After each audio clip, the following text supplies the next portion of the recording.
A service of KIBMradio.com, the Internet's home for an all old-time radio.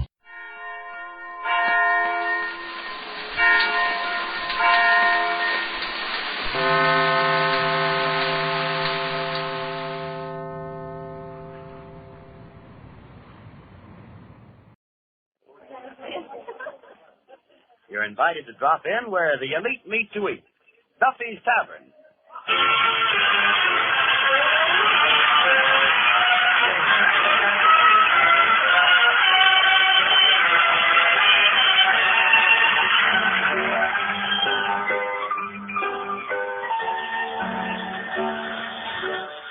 Duffy Tavern, where the elite meet to eat. Archie the Magic speaking. Duffy ain't here.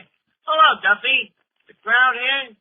You, never seen a swell-looking bunch of crumbs. Or, as the English called them, croutons. Well, you see, Gertrude Lawrence is coming down here tonight, so the crowd all dressed up formal. Yeah, practically everybody is wearing shoes.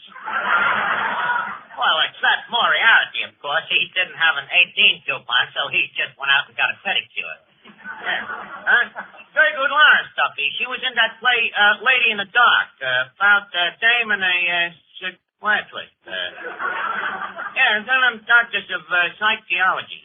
Huh? Well, you know, he's the guy you go to when you're doing all right, you're feeling all right, and you're looking all right, and he tells you what's wrong. Yeah. Yeah, it's for people with twisted mentals.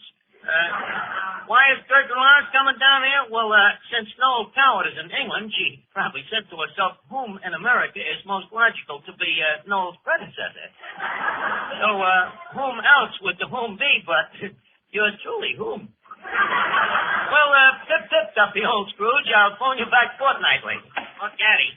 Yes, Miss Doc. Eddie, you won't believe this. That's right, but go ahead. Eddie, for the last 3 nights, believe it or not, I have had a dream where Gertrude Lawrence comes to me and she says, Archie, you are the next Noel Coward. Sit down and write me a play. If you don't, you're a jerk. Miss Lawrence say jerk? Yeah, Eddie, funny words for an English dame to use, ain't it? Well, they have them over there, too. So you're the next Noel Coward, huh? Oh, the next Noel, yeah. Well, Gertie Lawrence ain't the first one said so. Plenty of people say that I'm just as good as Noel Coward. Who say that? Who says it? Who should I know? I don't go around eavesdropping. So, anyways, I wrote this play. Why? Eddie, I had to. I had to dream, didn't I? You want me to thwart me libidos? Not unless you like them that way. Look, Eddie, you don't understand. You see, dreams is a manifestation of the frustration that arises out of your ectoplasm, see? That is, when you are out of conscientiousness. Are you with me, Eddie? Well, yeah, I'm just as confused as you are. I see that you have very little knowledge of psychiatry. Do you ever have recurrent dreams that happen often? Yeah. Yeah, I often dream that one of your plays is opening, see, and there's thousands of people there. You standing under the marquee of the theater smiling, when suddenly the marquee falls and hits you on the head. Eddie, that ain't a dream. That's a horrible nightmare. Oh, no, I wake up smiling.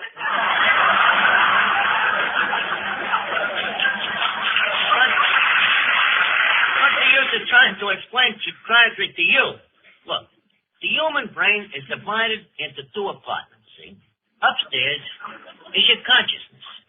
Out of that, your head grows.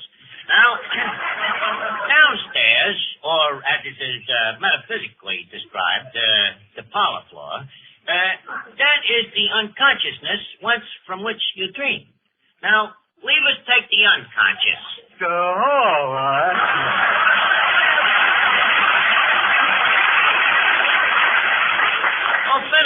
Finnegan, do you ever dream? Oh, boy, do I, dear. I love to dream.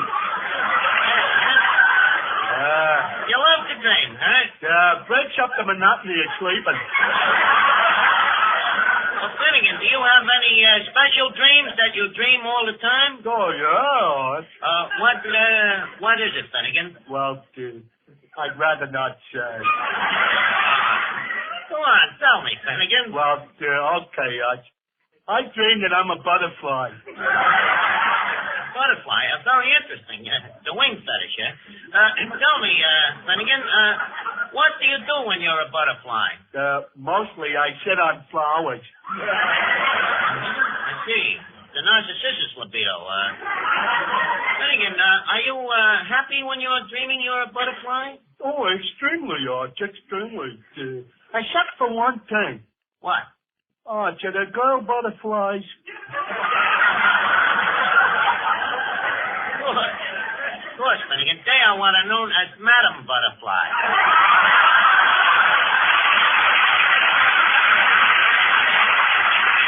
Well, Finnegan, your dream is very simple to interpret. You have a suppressed frustration to be an aviator. An aviator? Arch, I'd be scared stiff up there. Well, why? When you're a butterfly flying around, you ain't scared. Yes, I am, Arch. That's why I'm sitting on the flowers. What's the use of psycholyzing you? Leave me get back to me play. That crumb is play. Now, listen, Mr. George G. Nation. How can you criticize a play that you ain't even read? Look, Mr. Noel Coward, when there's corned beef and cabbage on the stove, I don't have to look in the pot to know what's cooking.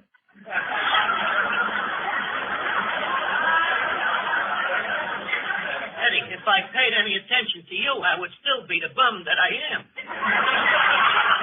But I got bigger ambition. Hey, Arch. Oh, hello, crackpot. Hey, what's going on? Well, Eddie here is trying to frustrate me. Gertrude Lawrence dreamed me to write a play. See, so I wrote it. Well, you was right, Arch. If you didn't, you would be pent up. Yeah, huh? Sonny, I once had a cellmate up in Sing Sing. The guy had a dream that he escaped. So I says to him, follow your dream. Hop the wall. But he wouldn't. So what happened? He's still pent up. And he'll be pent up for 5 more years.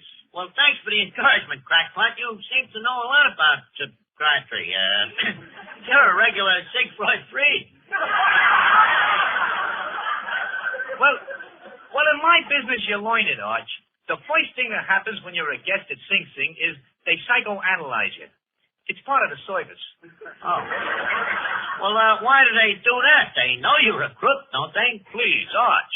Psychiatrically speaking, a crook like me is not a crook. I am ill.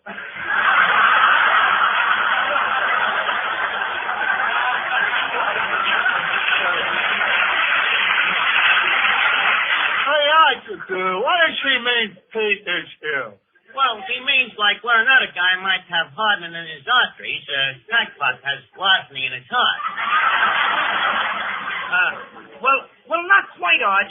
You see, the psychiatrist found out that I inherited me criminal tendencies from me father, who had a tendency to be quite a criminal. Well, where did your father get this tendency? Oh, he got it from his environment. Oh, what was wrong with his environment? He was in jail all the time.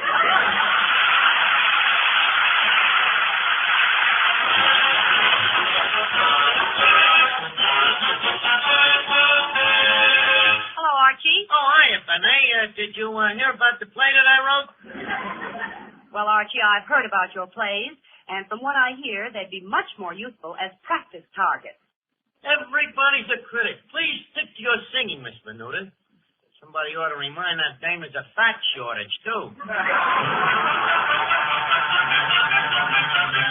Don't let it get you down if the plans that you've made go up in smoke. And each dream that you dream seems like a joke.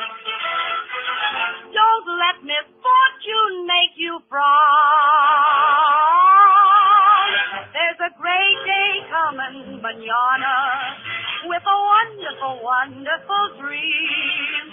Everybody, we're told, will be rolling in gold. We'll be out of the doldrums manana.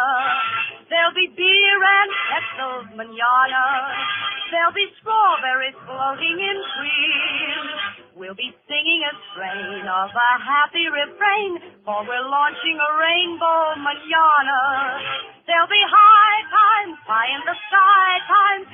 Come, you mourners, and pick your plums. There's a great day coming, manana, and manana's sure to come.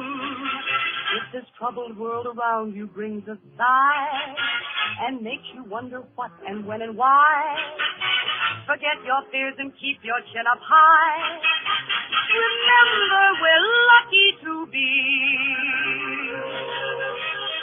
here in the land of the free. High time. Oh, we'll all have fun. There's a great day coming, manana, and manana's sure to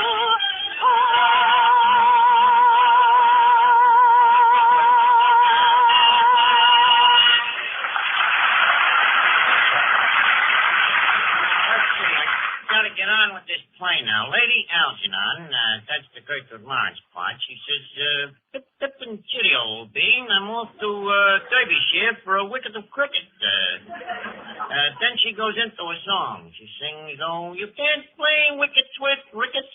It ain't crickets. What else you got tickets?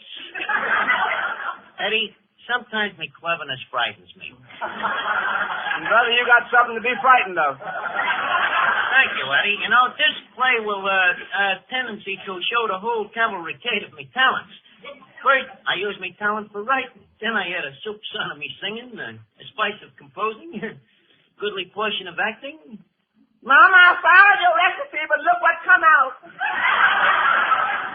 Eddie, wait a minute. Here she comes now. Who? Gertrude Lawrence. This name's a high-class name. I gotta be presentable. Is me hat on straight?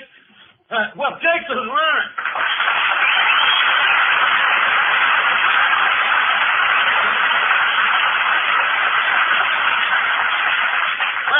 As one American to a fellow Britisher, it gives me great pleasure to reach me hands across the sea. A little sea wouldn't do those hands any harm. That's sunburn. This is your first visit to the place, isn't it? Yeah. Isn't it everyone? I'll give her one more chance. Miss Lawrence, a cozy little establishment we have here, huh? Yeah, I'm glad I came. Oh, thank you. I always wondered what was underneath Lower Basin Street. The lucky thing England is our ally, I punched that dame right in the nose. By the way, I understand that we have a mutual friend in common. Oh, really? Who? No. No, who? What other Noel do you know? Well, no, I'll tell you. Oh, you can... So, you're a friend of Noel Coward, huh? Oh, certainly. Why, we're presumed pals. Yes, Noel and me is together all the time. Oh, you are together all the time, huh? Noel's in England. Oh, yeah? Uh-huh. What? Where is Winston Churchill? He's in England. Where's President Roosevelt? In Washington. Touche? By the way, pardon me, rhododendron. You must be simply famishing. Would you care for a spot of tea? Oh, well, thank you, Archie. Eddie, a cup of tea for Miss Lawrence. I'm sorry, the tea bag's in use.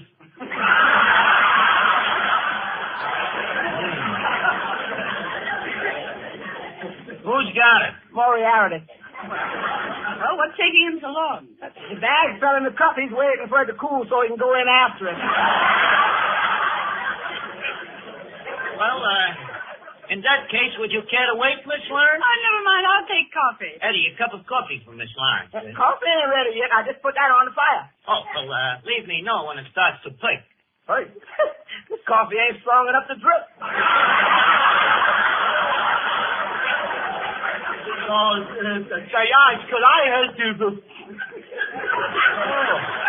So, how do you do? Oh, Finnegan. Miss Lawrence, may I present Mr. Clifton Finnegan? Mr. Finnegan, Miss Lawrence. Miss Lawrence, Mr. Finnegan. Mr. Finnegan. How do you do? How do you do? Please, Miss Lawrence, I'll tell you when. Oh, Mr. Finnegan, Miss Lawrence. Clifton, Gertrude. oh, for heaven's sake, how do you do? Very well. If you don't care for a formal introduction, the woman is a positive bore. Gertrude, I'm very fond of that name. My father's name happens to be Gertrude. What are you talking about? You're nuts. Your father's name is Arthur. Yeah, but he insists on being called Gertrude. Why? Why is that? Because my mother's name is Arthur and it confuses her. Well, anyways, I'm pleased to meet you, Gertrude. I pleased to meet you too, Clifford. They are. She sounds just like my mother. Okay, Gertrude, do you mind if I call you Arthur? No, I don't mind at all, as long as you don't call me Mother. Look, Miss Florence, don't mind Finnegan. You see, he is a man with his own little world, and he's out of it. Anyway, Gertie, to get to the point, I have wrote a play for you and me. Oh, you have? Of course. Don't you remember coming to me in me dreams and asking me? What? For the past 3 nights, you have appeared in me dreams. Holy smokes. Where will that agent of mine book me next? Look, it's a great play, Gertie, and you play the title role. Uh-huh. What's the title? Getting Archie's Garter. I see. Now, I suppose I get all the snappers. I see. Well, look, why don't you run through it with me once and see how it sounds? You'll swear that you're back with no.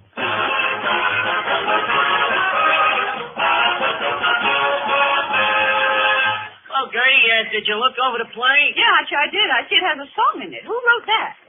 Who wrote the song? Mm-hmm. Only the author of Leave Us Face It. Oh, Lord, that moron.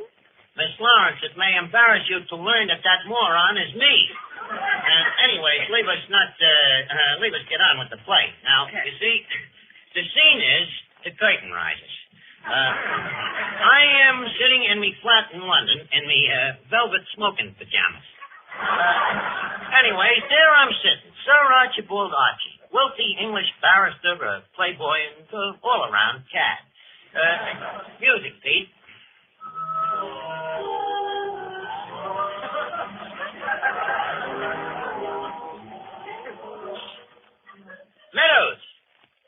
Meadows. Front. Right. Meadows, I'm expecting Lady Algernon. Will you lay out my tuxedo? White tails or black tails? Wait, tonight. Very good, my lord. Shirt, stiff up a front. Collar? Wing. Tie? Black. Socks? By all means.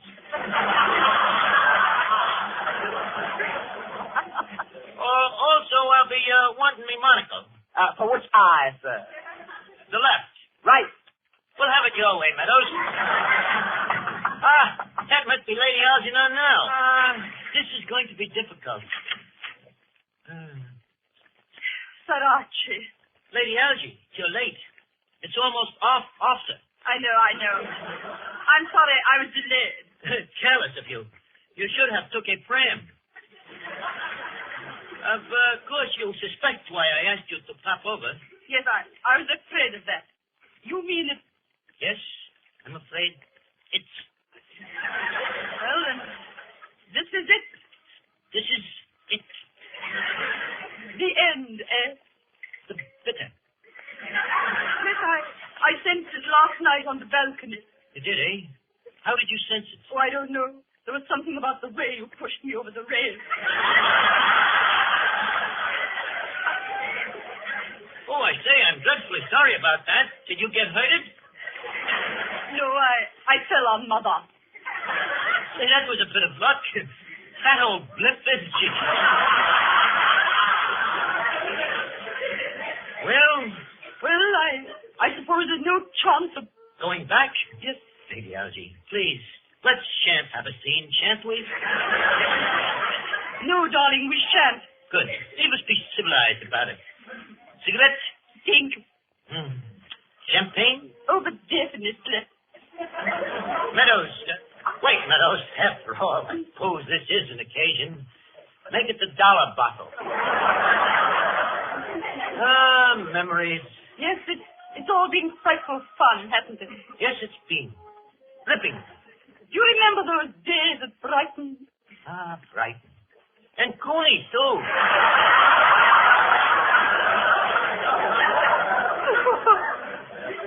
Oh, come now, don't cry. Stiff up a plate, old girl. Come, sit next to me here at the Hopper's Court. My sweet. You remember? Our song. I'm so terribly, terribly fond of you. Here in our little rendezvous, I find you so simply, plainly devastating. Your hair is like a bunch of mules. Your eyes are too deep, Liverpool. But now it seems that we are separating things. Ah, this is it. This is it. At Westminster Abbey they know our affair. Has pent up and went up, it's nothing but air. Oh, how can I find them in Piccadilly Square? This is it. This is it. This is it. Please dry out your tears. I can't stand humidity. I'm tired of romance and Cupid's cupidity. Me feelings for you is just frigidity. This is it. Leave go my heart, you're passionate, so dispassionate. Don't ration it, be compassionate.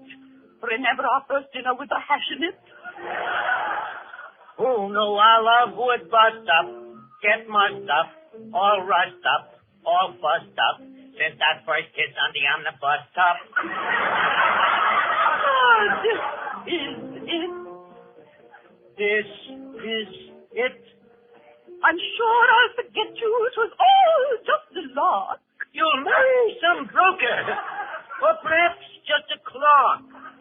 Toodaloo, my little darling. Don't think me just a jerk. Oh, this is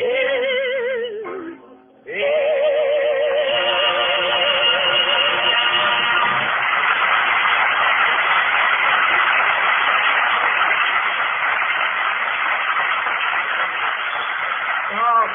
You were wonderful, Miss Laura. Oh, thank you, Penny Gertrude. You were simply marvelous. Sweetheart, you were nice. Oh, thank you. Simply soup Oh, you were wonderful. Thank you very much. Eddie, I'm afraid this play will have to be recasted. I think I have to get somebody who ain't quite so good for this part. Now, let's see. Who is there that can't act as good as me? My dear little son. Oh, we'll find somebody. Oh, just a minute. Hello? Oh, Fred Allen. You coming down here next week, Fred? Well, swell. Hey, wait a minute. That's the way. You know something funny, Fred? For the last 3 nights, Portland Hopper has been coming to me in a dream. Yeah, and she says to me,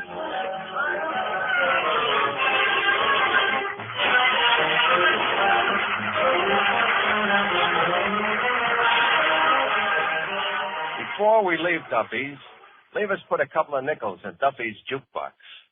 The plat is spinning. The needle comes down. It's music.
This rebroadcast is a presentation of the Armed Forces Radio Service.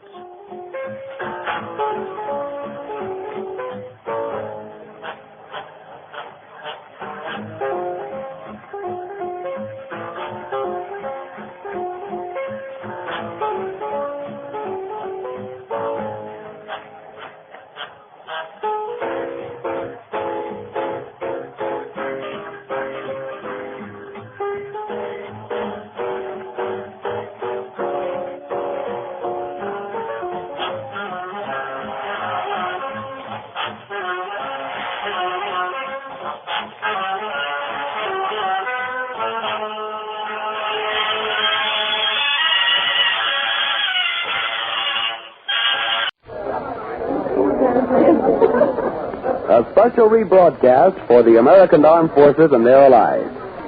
You're invited to drop in where the elite meet to eat. Duffy's Tavern.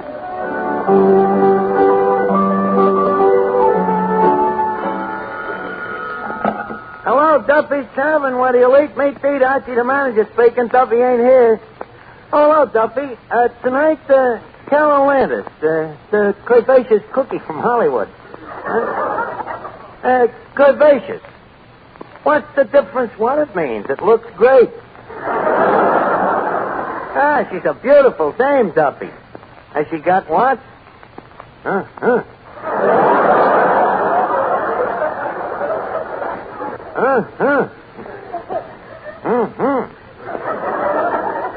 Also, a very high forehead.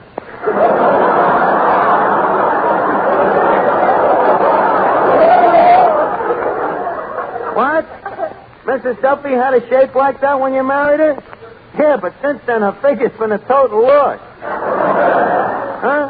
Well, naturally. Everything going out and nothing coming in. Huh? Offer her a job here. Duffy, it'd ruin us. Well, with calves like hers around, who's going to order pig's feet? I'll call you back, Duffy. So long.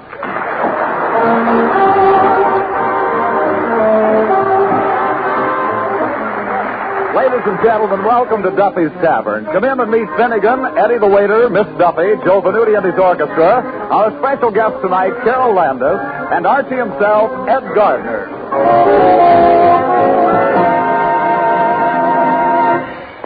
Let's see now. Leave a spoon neath the moon, dear Miss Landis. Mr. Archie. Wait a minute, Eddie. You're making me lose my muse. In your case, no news is good news. Oh, yeah? Well, listen to this poem that I'm writing in Carol Landis' behoof. Leave a spoon neath the moon, dear Miss Landis, while I whisper how dainty your hand is. Joe Cupid has got me over a barrel, but I'll wait for you till Christmas Carol. What do you think of it, Eddie? Huh? What do you think I think of it? That's a nasty thing to say. After all, I just dashed the thing off you. Could Shakespeare do better? Even right now, he could.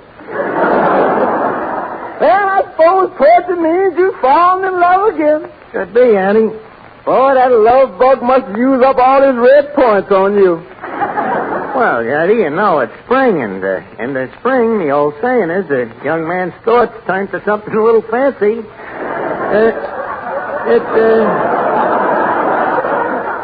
It happens to every normal guy. Yeah, but it happens to you all year. Oh, can I help it if I'm normal more frequently than other guys?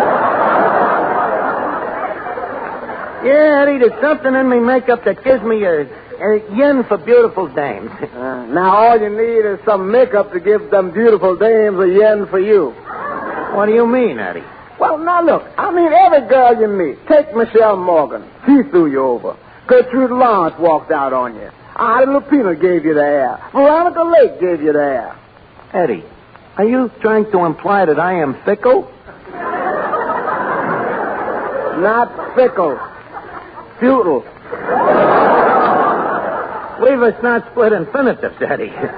You just watch me tonight when Carol Landis comes down here. Hello, Archie. Oh, well, Miss Duffy, I ain't seen hide nor seek of you in weeks. Where have you been? Home, having a battle with a horrible flu germ. Oh, how is your mother?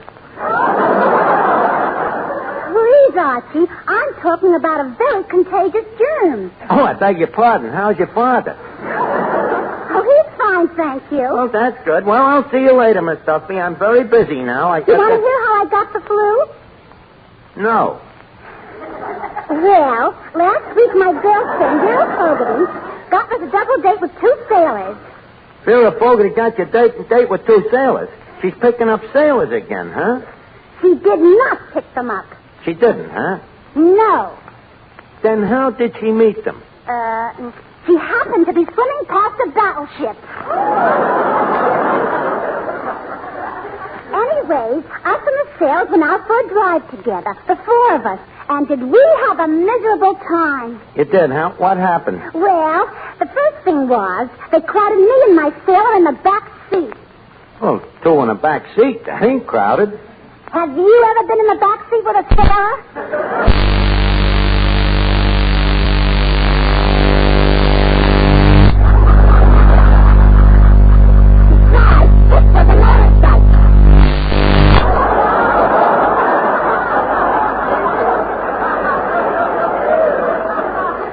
Motorcycle. Now, wait a minute. If this is a motorcycle and you was in the back, where did Vera sit? On the handlebars, naturally. That is, until the accident. Until what accident? When we stopped for a red light and Vera didn't. How like Vera. That's very droll. So, leave me make a dull story short. You kissed the sailor goodnight and you caught the flu from him, huh? That is not a very nice thing to say, Archie. You know very well I'm too much of a lady to kiss a man the first time I meet him if he has the flu. Say, maybe he did have the flu. How else could I have got it? Well, anyways, Miss Duffy, don't think it's nice to have you back again. But do me a favor. You keep away from guys. You know, with you, it's like a drug, like a dope. So, all right. Finnegan? So, well, Miss Duffy, how you feeling? Better, thank you. I was deeply concerned about your health. You know, that flu can turn into a nasty cold. Did you get the box of cough drops I sent you? Yes, thank you. That was very thoughtful of you, Finnegan. Well, I always try to be thoughtful. Too bad you got better. You should have seen the wreath I had picked out. Well, that's the breaks, Finnegan. Well, anyway, Miss Duffy, glad to see you back. Thank you. Hey, Arch, is Carol Landis really coming here tonight? Why, certainly, Finnegan. Arch, could you lend me the loan of a quarter? Wait a minute. What do you want a quarter for? In case I have to take her out. Finnegan, you kill me. You want me to lend you the loan of a quarter to take Carol Landis out? Don't worry, Arch. I ain't going to spend it. I just want to flash it. Finnegan, flash it. A dame like Carol Landis ain't impressed by a quarter. A quarter wouldn't even tip her quarter. Quarter? Yeah. So who's that, the guy that drives your car? No, Finnegan, a coiffeur is a male hair washer.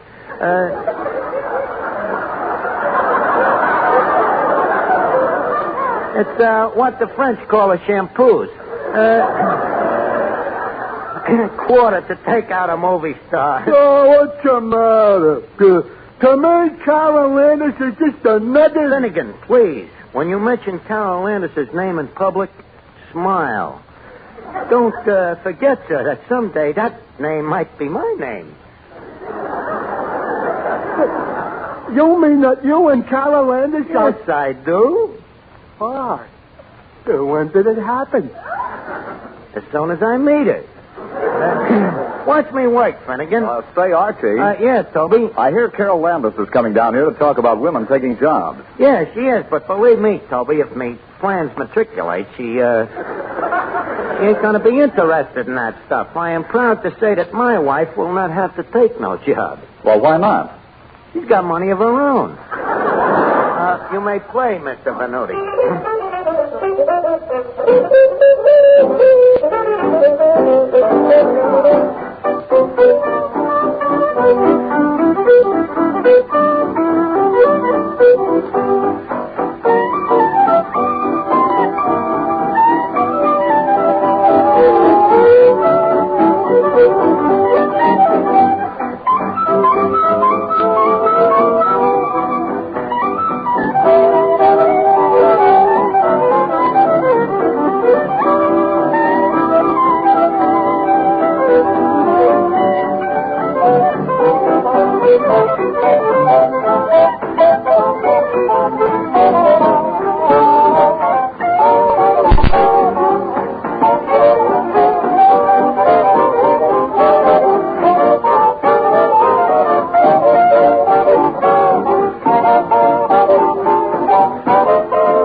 Hello, Duffy. How do you like Venuti's band? Oh. Uh-huh. Uh-huh. Uh-huh. Uh-huh. Uh-huh. Uh-huh. Uh-huh. Well, look, what do you think of Venuti himself? Uh-huh, too, huh? look, Duffy, you're too critical. After all, this band could be worse. How? Well, there could be more of them. What, they should what? They should be seen and not heard? Duffy, you're nuts. They look even worse than they sound. Well, look, I'll have a talk with Venuti. Huh? Tell him what? Okay. Hey, Arch, what was that? That was a request. What was the request? Never mind. You couldn't do it anyway.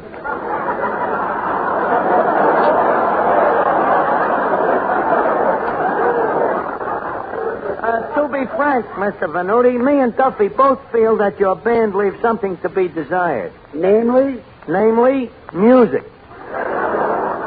What are you talking about, Arch? These guys are very good musicians. Over half of them can read music. Look, Mr. Venuti, I don't pretend to be no Tachkalanis, but I don't even say that I know much about music. All I know is what me ears tell me. And me ears tell me that you don't know much about music neither. Now, will you and your leaf breakers play a number? And remember, a little pizzicato goes a long, long way. Okay, Arch, come on, fellas, let's go. And remember, no crap games during the rest. 1, 2...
What do you think? You think there's any improvement in Venuti's band? I don't know. It seems such a waste to make all that noise and not turn out a single boiler. Well, at least they're trying. Hey, wait a minute, Eddie. Here comes Carol Landis. What a dish, huh? Oh, boy. And look at her. What a lady. What a lady. Look how she passes the cuspidor and ignores it. There's a real lady for you, Eddie. Well, Carol Landis.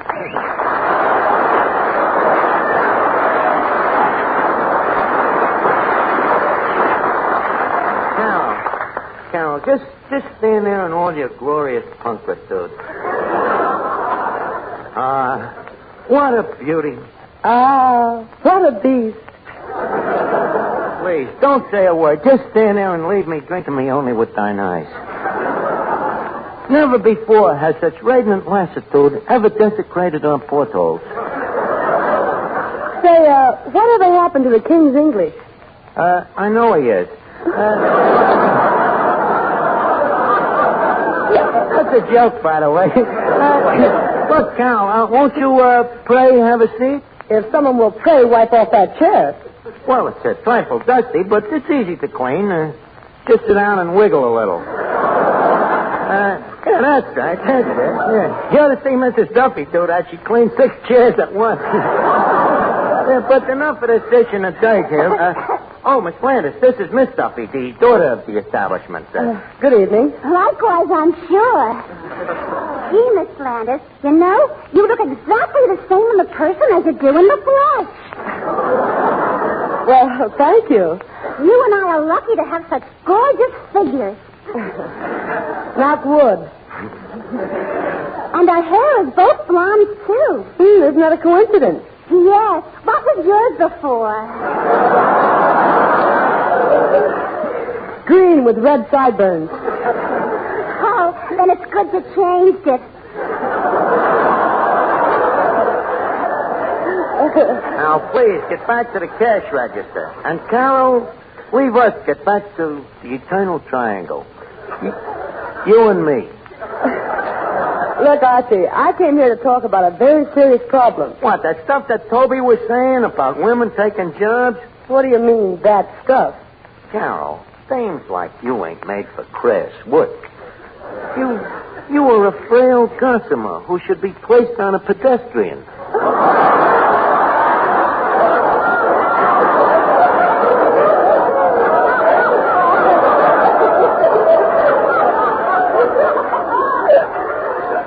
You're different.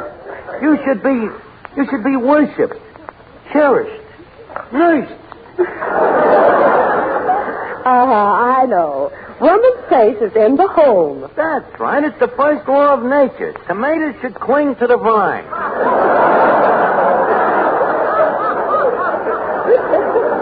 But, Carol, look how happy you'd be. Think of another world. Think of you and me in our own little home with a couple of ivy-covered kids.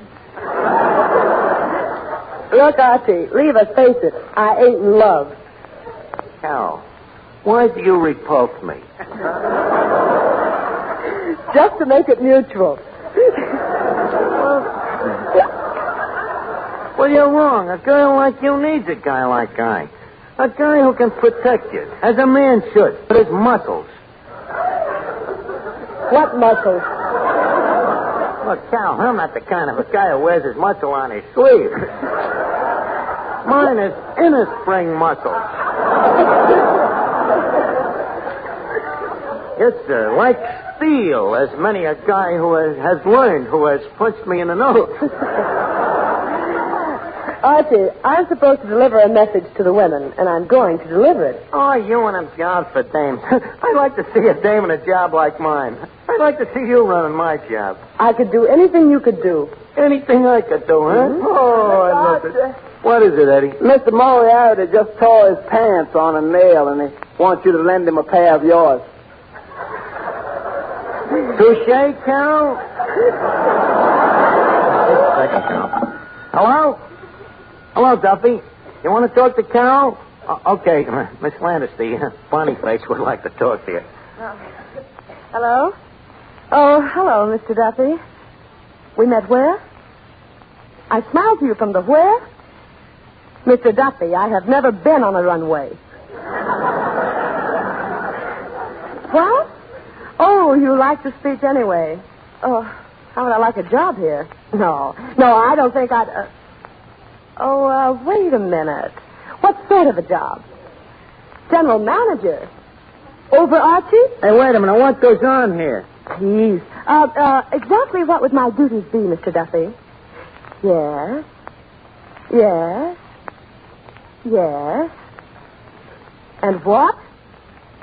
Mr. Duffy. Miss Landis, did I hear right? Did I understand that Duffy has made you the general manager? My boss? You heard right. Oh, wait a minute. I got to think this thing over. Hey, Venuti. Hey, Joe, leave us have a number. Just a second. That's my job. Hey, Venuti. Hey, Joe, leave us have a number. Oh.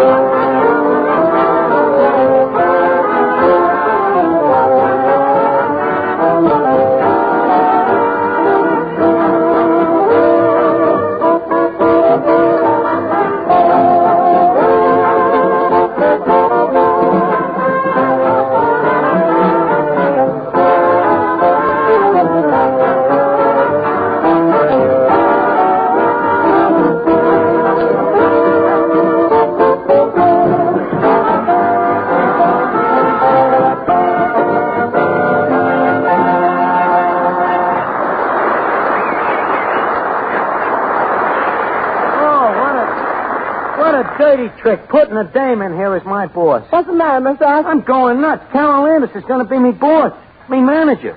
Order me around. Make a slave out of me. Congratulations. Is she really going to marry you? This is no time for levidity. That's dirty, Duffy. Putting a dame in charge. Hey, wait a minute. I got an idea. Maybe this is a boomerang in sheep's clothing. What do you mean? Eddie, I got a hunch this job is going to change Miss Landis' ideas about her work and about me. Come on, Archie, get busy. What do you mean? Well, this place looks awful. It's filthy. That discovery will not make you no Lady Columbus. How long has it been since this joint had a thorough cleaning? I don't know exactly, but you can gauge it by the amount of dust. It figures about a half an inch a month. Well, don't you have a vacuum cleaner? Well, we had one, but it got filled up, so we had to throw it away. Anything else, Your Majesty? Yes. Where do you keep the napkins? The napkins? We cut the napkins out for the duration 10 years ago. I get it. You're going to try to make it tough for me, huh? Oh, Paris forbid. No, we're all going to cooperate. If Duffy wants to have ladies' help, he can have all ladies' help. Oh, Miss Venuti, Josephine. Yes, Archibald, darling. Josie, would you have the sweater girls play a number for Miss Landis? Archibald, you are very inconsiderate. These girls have been standing over a hot trumpet all day. Well, I don't know, Josephine. Phil Spitali's girls never seem to get tired. Maybe we should get a male band leader, too. Look, dearie, don't threaten me. Hurry up. Oh, Miss Finnegan. Miss Finnegan. Huh? You look delightful. Is that a new frock? Finnegan. Wait a minute. Come here. You don't understand. This is Ladies' Day in Duffy's Tavern. The Ladies' Day? Oh. So, Archie, that is a Devon apron you are wearing. It's just a little thing I picked up in Paris. A Schlepperelli. Oh, by the way, Finny, I love your hairdo. Do you do? Do you like this off-the-scalp arrangement? I'm crazy about it. I love it. Wherever did you get the idea? So in Madame Lefty's pool room. Oh, cute. Oh, girl, pizza. Oh, thank you, Edwina. So, girls, look how graceful I'm drinking me tea with me pinky finger sticking out. But, Miss Finnegan, you should take your other 4 fingers out of the tea. Girl, I have great news. I just found a store downtown where you can buy, guess what? What? Girdle. With real elastic? With real elastic. Oh, good. But let's go buy some. We can make slingshots. Oh, Finny, you slay me. I just adore your wit. I'm really glad I came down here tonight. So am I, Carol. You know something? What? You made me kind of proud of the fact that my mother was a dame.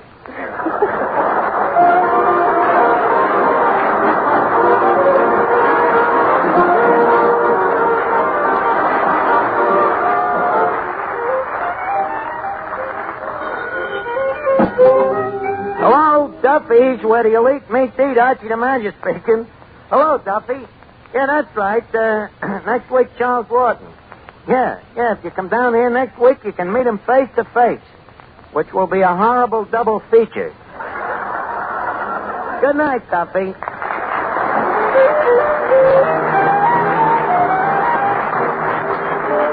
Before we leave Duffy's, leave us put a couple of nickels in Duffy's jukebox. The plat is spinning. The needle comes down. It's music.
Forces Radio Service. Shoo, shoo, shoo, baby. Shoo, shoo, shoo, baby. Bye, bye, bye, baby. Your papa's off to the 7 seas. Don't cry, baby. Don't cry, baby. Bye, bye, bye, baby. When I come back, we'll live a life of ease. Seems kind of tough now to say goodbye this way.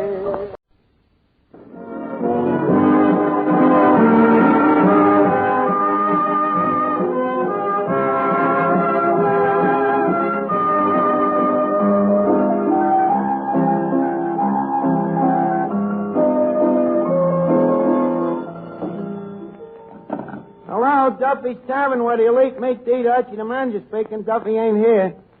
Oh, hello, Duffy. Not much new. Oh, yeah, you remember Skinny Gardner? His wife just had a baby.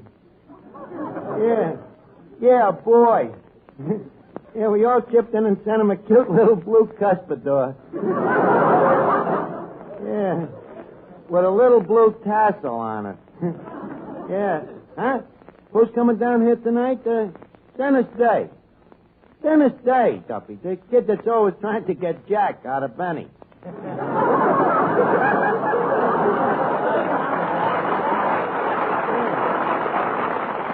Well, he's leaving the Benny show to go into the Navy.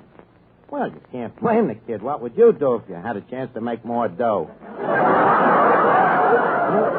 Well, look, Duffy, I gotta go now. I'm taking Dennis out for one last big evening, and I gotta go out and church a couple of femmes. Huh? Church, Duffy. It's French for Huh? You got a girl for him? Your wife's niece, huh? How ugly is she? She looks like your wife, huh?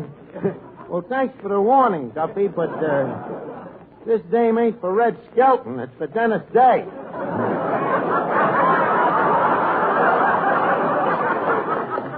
Besides, I got my own little address book. I'll call you back. Now, let's see here. Under the A's here, Anna Diefendorfer, Plaza 3997. What you doing, Mr. Archie? I gotta get a couple of dames for me and Dennis Day for the night. Hello? Eagle Wet Wash Laundry? Could you please call Anna Diefendorfer to the phone? Yeah. She's number 5 on the Mango.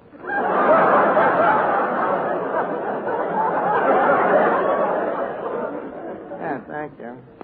I get no kick from you. Eddie, I don't like to bother at the laundry, but she ain't got no phone at home. Don't worry, them gals of yours don't need no phone. What do you mean? They're the kind for whom the bell never tolls. Oh, yeah? Well, Eddie, it's so... Oh, just a minute. Hello? Anna? Guess who this is? No? No? No? Yes. Hello?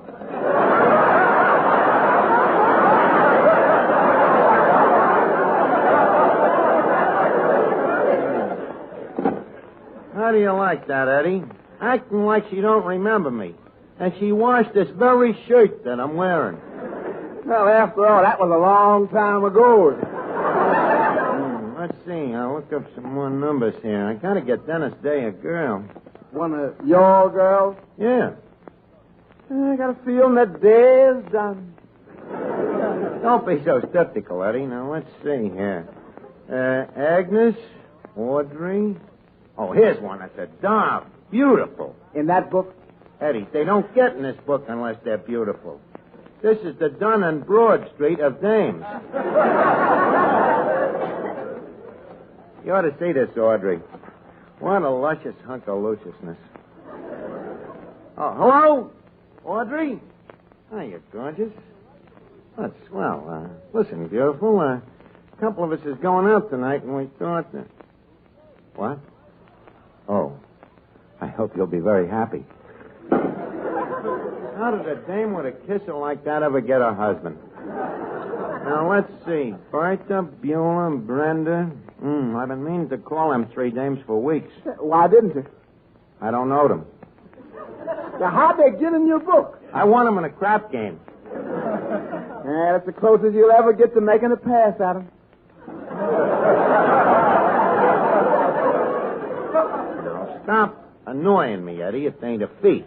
Let's see. The C's here. Catherine Murphy, Cleo Patrick, Choo Choo Schmidt, Carrie, Clara. Oh, Camille. Oh, it's Camille. This is really a high-class dame. Hello? Oh, Stuyvesant residence? To whom am I speaking to, please? Oh, Mrs. Stuyvesant, would you mind calling Camille, the upstairs maid?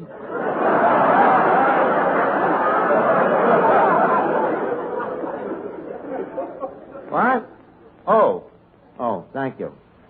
Nobody home upstairs. Hello, Arch. Well, hiya, Flanagan. Say, Arch, what's in that little green book? Dame's phone numbers. Dame's phone numbers? Yeah, so I can call him up. So you can call him up. Arch, can't you whistle no more? Finnegan, I never... Oh, don't be modest, Arch. You know as well as I do, you have whistled at some beautiful dames in your time. Did any of them ever stop? Huh? For what? Finnegan, that whistling was in the dumb, dark past, when I was just a little trite. Oh, but Arch, you was the master.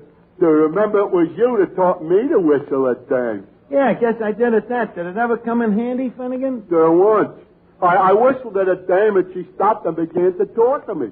Oh, what did you do? What could I do? You only taught me up to the whistle. Ah, poor Finnegan. Say, Archie, do you think love will ever find me? Oh, I think so. Sure, Finnegan, I think someday the right one will come along. You think so, what? Sure. Gee, I hope it's a girl.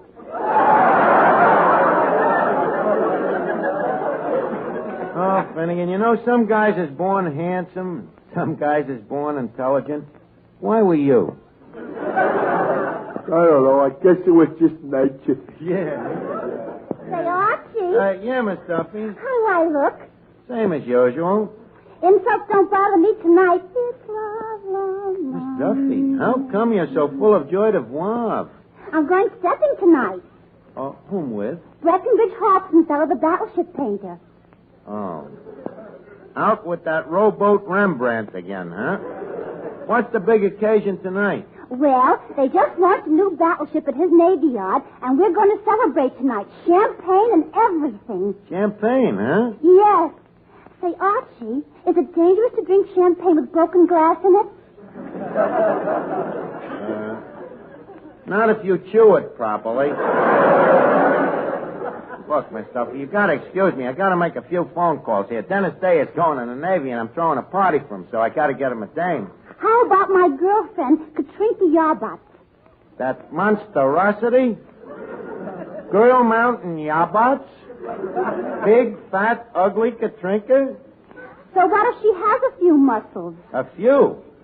Even the muscles has got muscles. Well, that's good. Her strength comes in very handy, especially when she's out alone on a dark night. What do you mean? Many's a fellowship's forced to pick her up. Yeah, maybe Dennis and me could take Katrinka. No. We'd better have individual dames.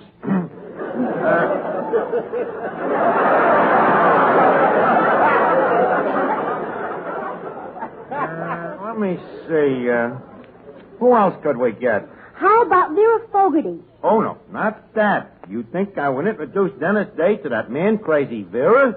Why not? If he's going to be a sailor, he's going to meet her eventually. Yeah, that's true. Vera is kind of official with the Navy, ain't she? Sure she is. Yeah, chief petting officer. Look, Miss Duffy, leave me alone. I'll get me own dames. Now, let's see. The D's here. Daisy, Daphne, Dora. Say, Archie. Yeah, Toby. Look what I found on the tablecloth. We'll kill it.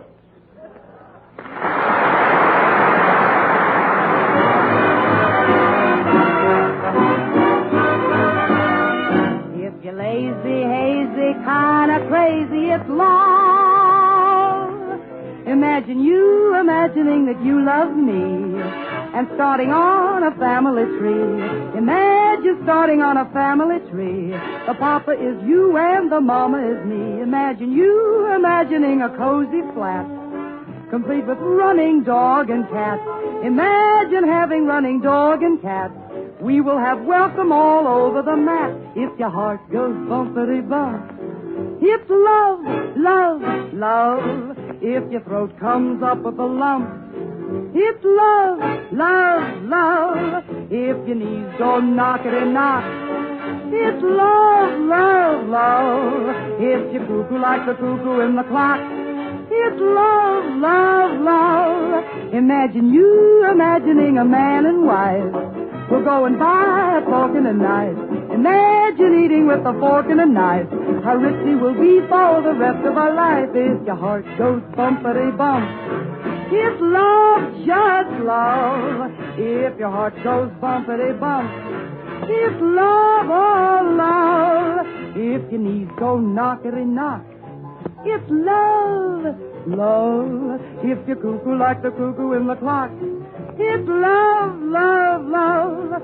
So if your knees go knockity knock, and you cuckoo like the cuckoo in the clock, and if your heart goes bump, bump, bumpity bump, it's love, just love.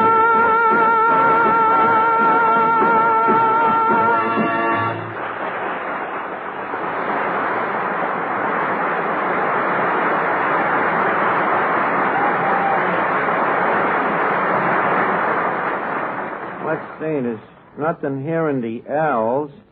Let's get down to the M's. Oh. Emily?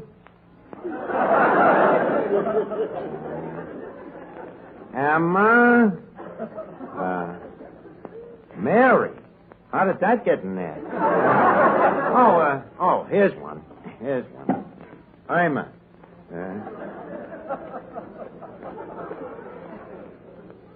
Hello? Oh, hello, Em. How are you? How you been? Seen any of the old gang lately? Still living at the same old place? How's your sister Edith? Your sister's name is Peggy. What number is this? Oh, wrong number.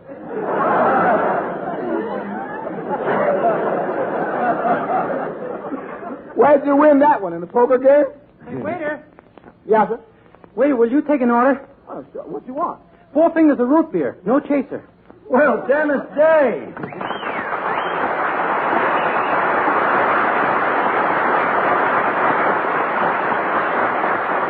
Well, Dennis, greetings to our establishment. What do you think of the joint here? Gee, Archie, I think it's wonderful. It's super. You really mean it?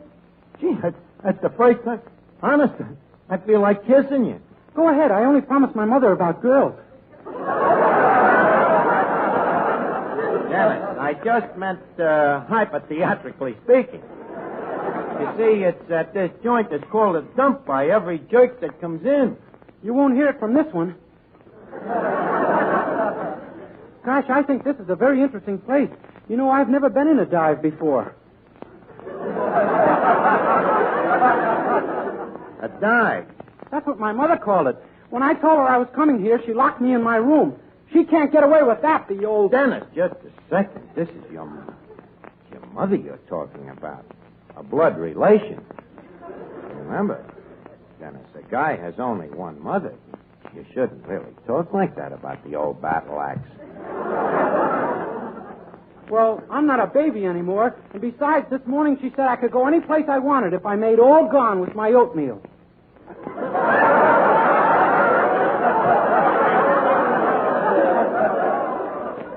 Well, so what did you do? Did you sneak out? Yeah, I tied sheets together and climbed out the window. It's a trick I learned from Mr. Benny in a hotel. You mean Benny would... to beat a hotel bill? What a cheap trick. Oh, Mr. Benny isn't cheap. No, huh? No, he only seems that way because other people spend money. I see. Introduce me, huh? Oh, Dennis, shake heads with Clifton Finnegan. How do you do? Mr. Day, you really a summer your sound on the radio. Nah, that's just acting. In real life, I'm just as intelligent as you are. That's what I thought. I had a feeling you and me had a lot in common. You a Harvard man? No, are you a Harvard man?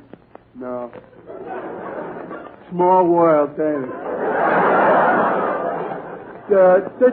Did you go to Princeton? What's a Princeton? That's a college. It can't be. Harvard is a college. You're right. You're a very observant lad. I never went to Yale neither. Did you? No. Funny we never ran into each other. What do you think of literature? I never went there neither.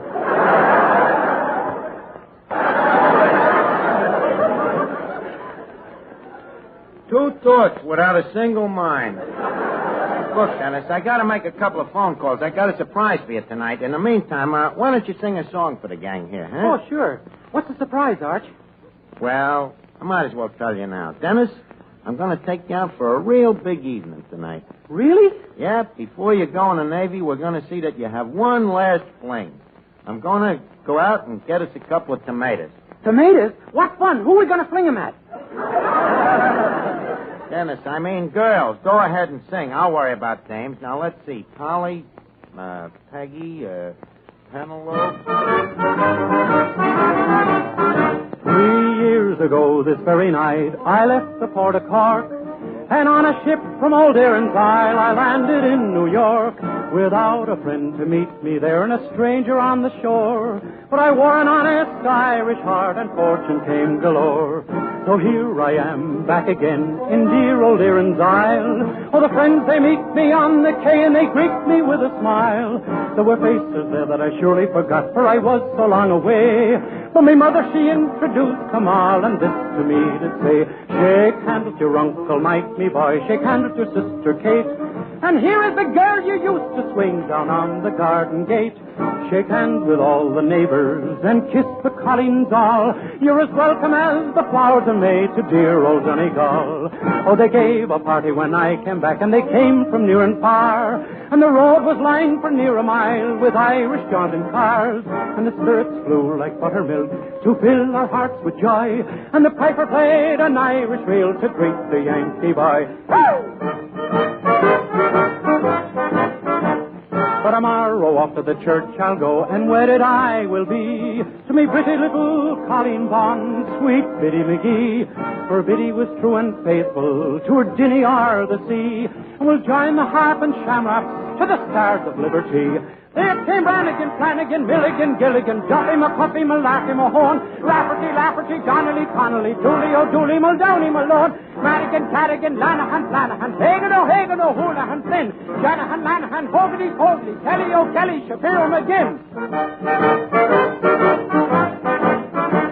Then I'll shake the hand of me Uncle Mike and the hand of me sister Kate. I'll hug and squeeze as much as I please the girl in the garden gate. I'll invite all the neighbors to me wedding great and small. And I'll live content and pay no rent in dear old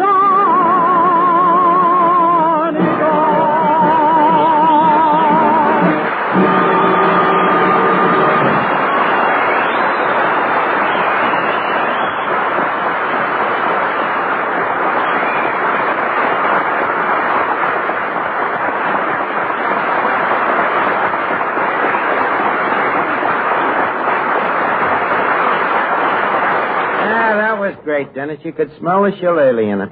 Well, now we'll get going as soon as I get us a couple of dames here. Gee, I hope my mother don't find out I went out with a girl. Oh, how would she find out if we don't tell her?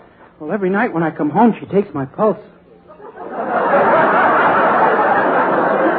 Dennis, how long are you going to be tied to your mother's pulse strings?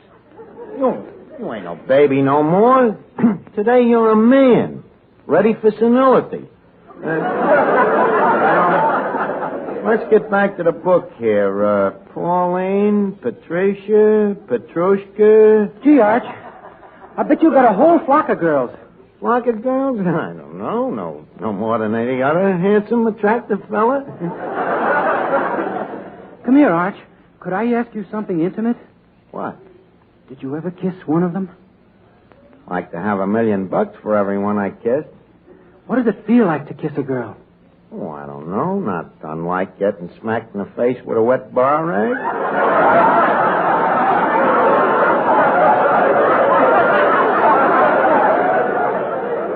Gee, it sounds wonderful. Hurry up and call some girls. Quick, Arch. Okay.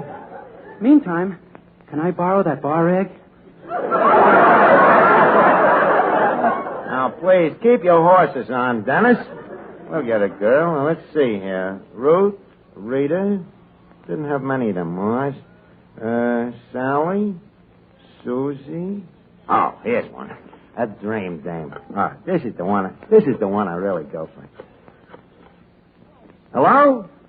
Is Simone there? Oh, hello, Simone. This is Archie. You busy tonight? You gotta what? You gotta wash diapers, huh? Goodbye, Simone. Boy, this has been a busy year.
That Lee bristle.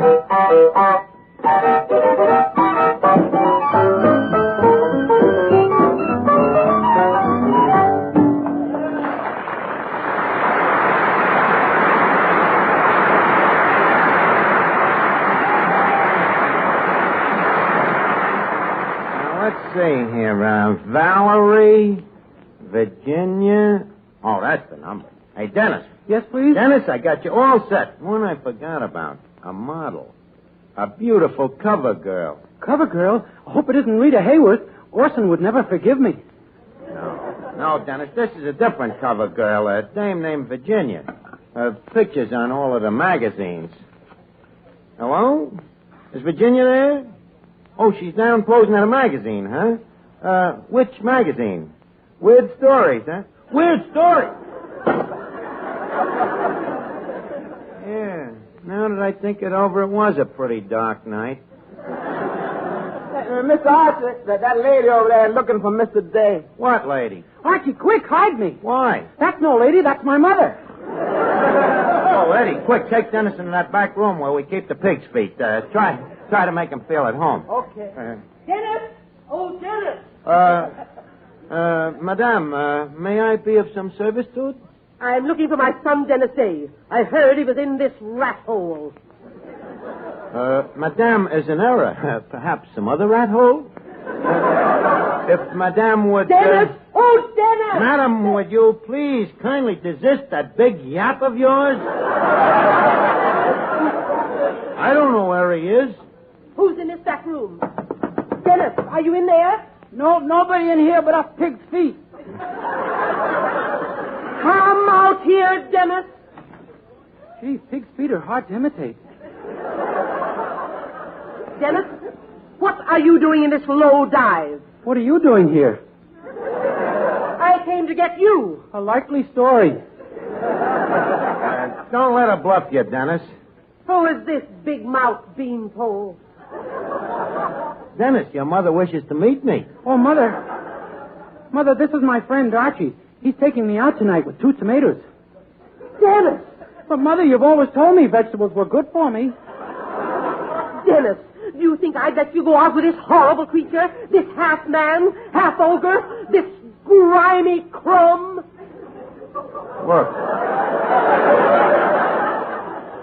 Look, Mrs. Day, don't think you're fooling nobody with them subtle innuendos. Well, you'll excuse me, and despite of you, I'm going to make some more phone calls now. Let's see, the X's here. No, I don't know no X's. Let's see, Y. Oh, yeah. Hello?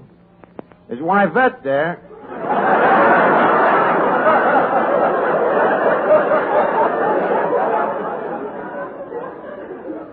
Oh, hello? This is Archie. Why? Are you doing anything special tonight? Yay, huh? Well, look, have you got a friend? You have? Right there? Well, put your friend on. Oh, hiya, Toots. My name's Archie. What's your name? What? It sounds like a boy's name. Oh. I'm sorry, mister.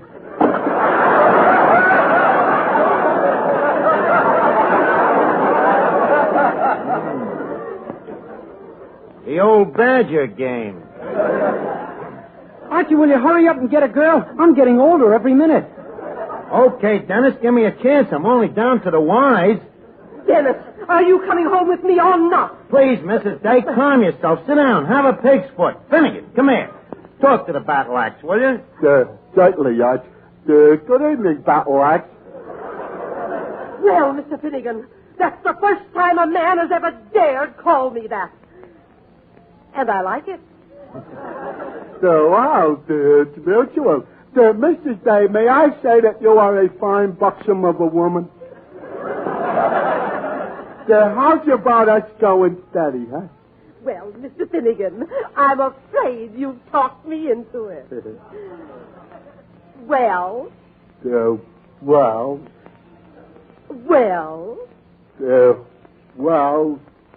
Hey, Arch, I'm up to the whistle again.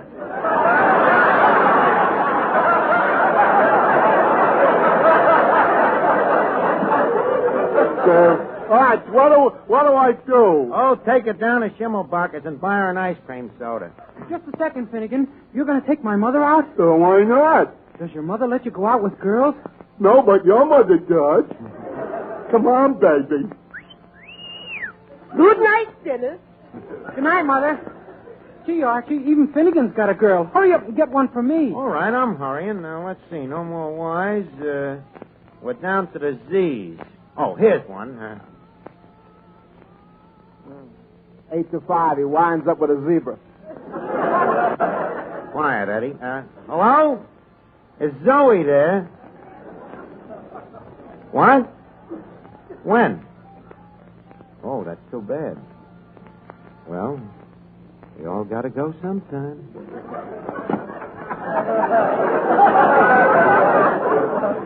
Well... What comes after the Z's, Arch? After the Z's. Look, Dennis, I promised you a big fling tonight, and I ain't gonna let you down, kid. Dennis, you like to go dancing? Oh, boy, I love it. Good. Joe, play something. Dennis, shall we waltz?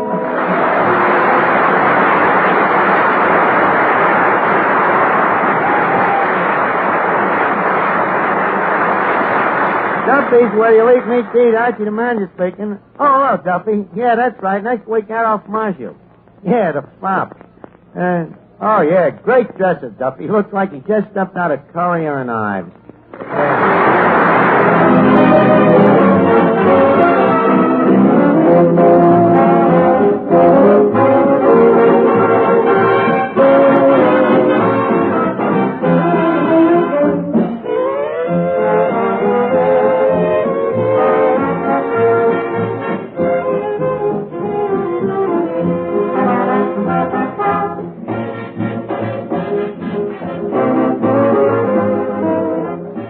This is the Armed Forces Radio Service.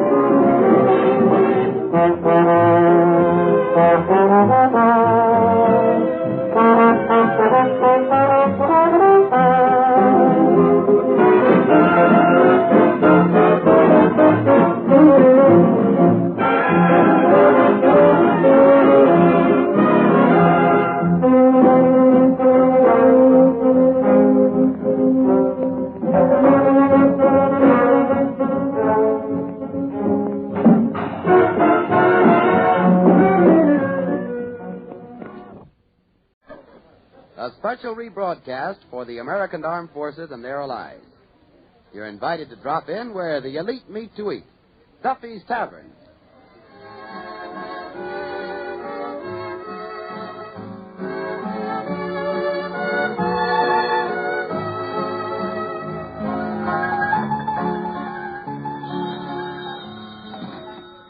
Hello, Duffy's Tavern, where the elite meet to eat. Archie the manager speaking. Duffy ain't here. Oh, hello, Duffy. Tonight, Adolphe Manjou. Adolphe Manjou. Well, you remember Theda Barra? Well, Manjou was a fashion plate when she was still a dish. Yeah, he's a terrific guy, Duffy. Very suave. Huh? Your wife says you're suave? Duffy, she means a big fat suave. You know who else is coming down here tonight, Duffy? That French dame, Yvette. Yvette. Y-V-E-T-T-T-T-E. Yeah, she's a female chanteuse. Yeah, she sings, too. Huh? Duffy? Oh, well, Duffy, I gotta go now. You know, Clancy the cop. Yeah, Flatfoot Clancy. Well, the club he belongs to is having a meeting here tonight. The name of the club? The Policeman's Tuesday Night Foot Bath and Discussion Club. Yeah. Adolphe Manjou is going to give a lecture on men's clothes. I'm writing it for him. Yeah. I call it Men's Fashions Through the Ages, from the fig leaf to the BVD. Okay, well, I'll call you back, Duffy.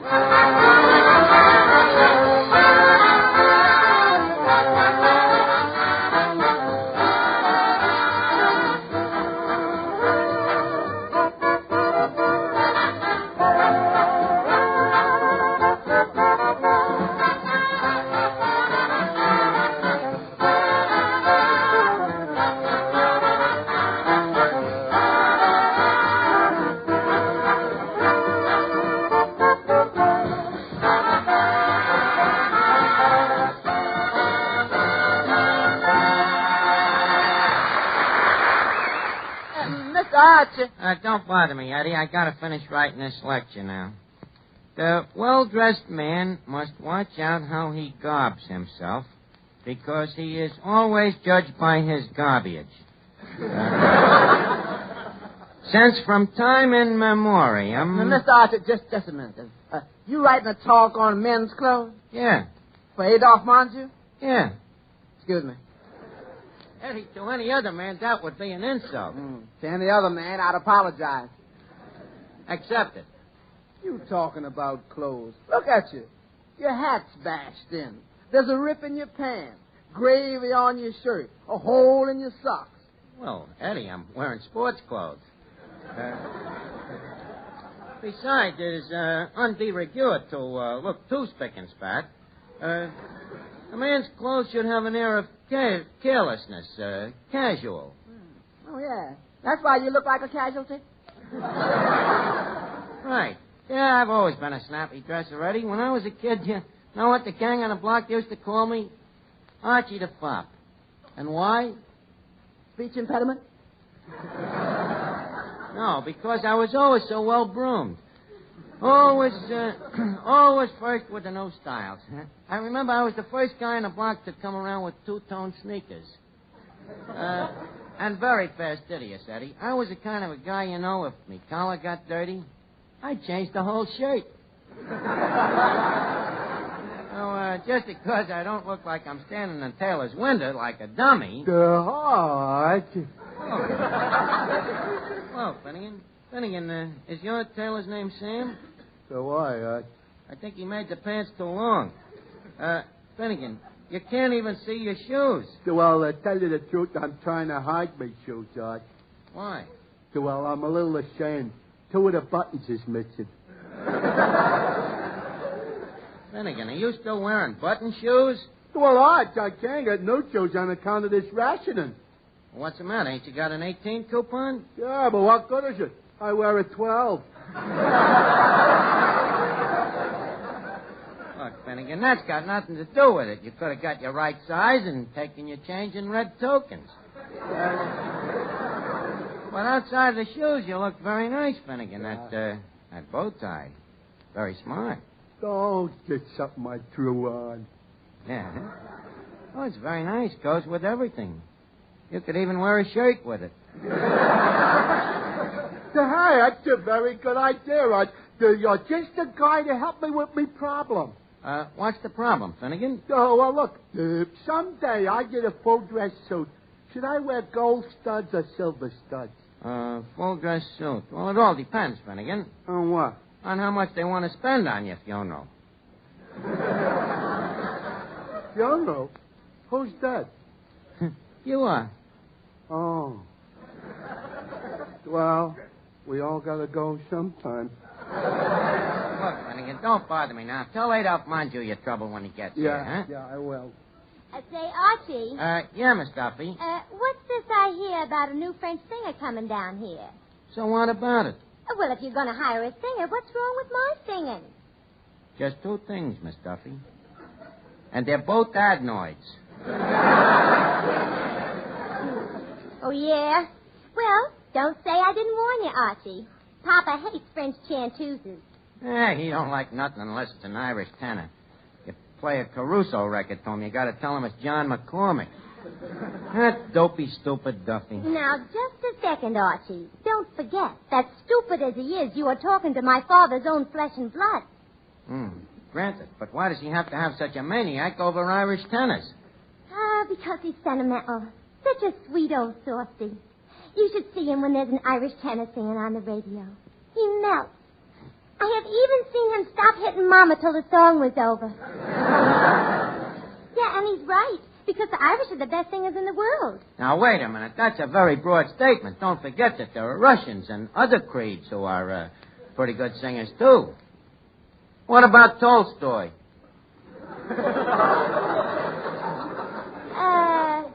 Well, yes, Tolstoy. But that's only one case.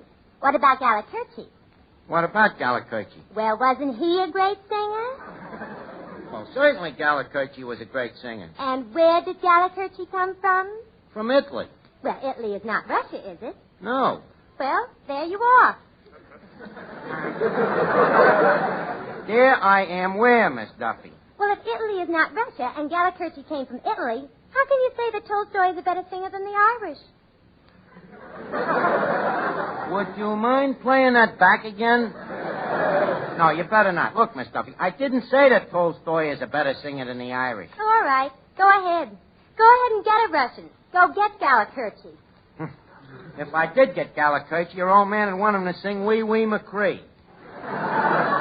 Archie, the name of the song is Wee Wee Mother McCree.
Eddie, I gotta get this lecture finished for right out Monju.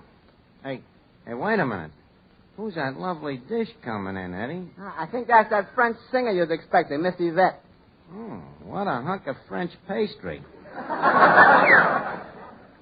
Good evening, Cherie Mamselle. Leave me bid you besame mucho. Merci, monsieur. Well, the merci is mutual. Vous êtes très revisant. Vous êtes gentil, monsieur. Où avez-vous appris à parler le français? Oui. Monsieur n'a pas compris ma question. Oui. Parlez-vous français? Oui, naturellement. Très bien, monsieur. But you make me feel right at home. Why? Are you French? A part. Only a small part, of course. Was your mother French? My mother was French, yeah. And your father? French, too. Oh. Well, then, why are you only part French? Well, we were a very large family. Yeah, but... I was brought up talking French, you know. I remember I was 15 years old before I learned to say hot dog instead of crepe Suzette. Are you the manager of this tavern? Yeah, I'm Archie, the maître d'. Excuse me, Mrs. Yvette. Who are you? I'm Eddie, the waiter d'. Eddie, please, one does not interrupt a tete-a-tete unless one wants all of one's teeth knocked out. But the customers would like to hear Miss Yvette sing. Oh, Mademoiselle Yvette, voulez chanter us a small shanty? Monsieur Venuti. Oui, Art. See vous play a number for Mademoiselle Yvette? Okay, fellas. Attention. 1, 2, 3, go.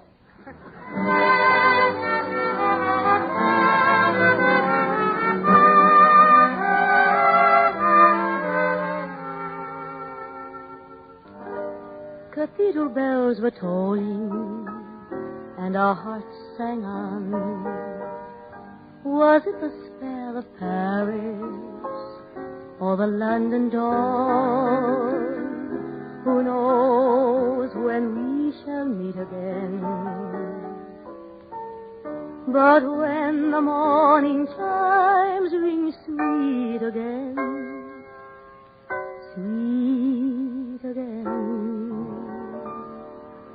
I'll be seeing you in all the old familiar places that this heart of mine retraces all day through.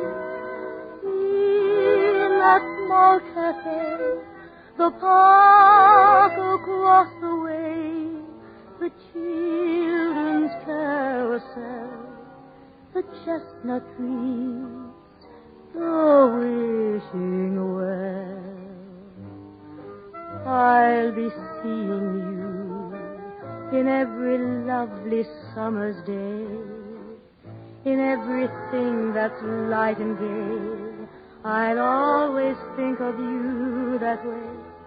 I'll find you in the morning sun, and when the night is new, I'll be looking at the moon, but I'll be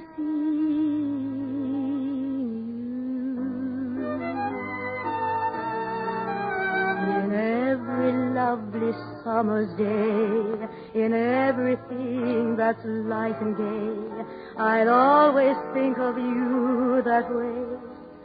I'll find you in the morning sun, and when the night is new,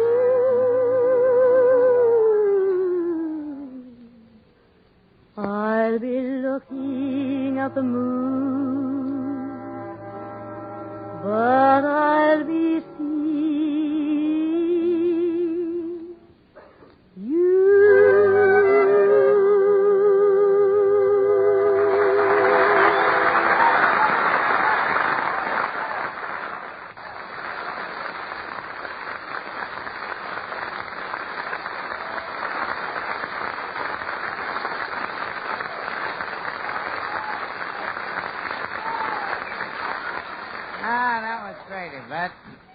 ought to have a dame like that singing the joint regulator. You know, she could have cracked the French crowd. Yeah, she's already doing it. Here comes Mr. Adolphe Monjou now. Well, Adolphe.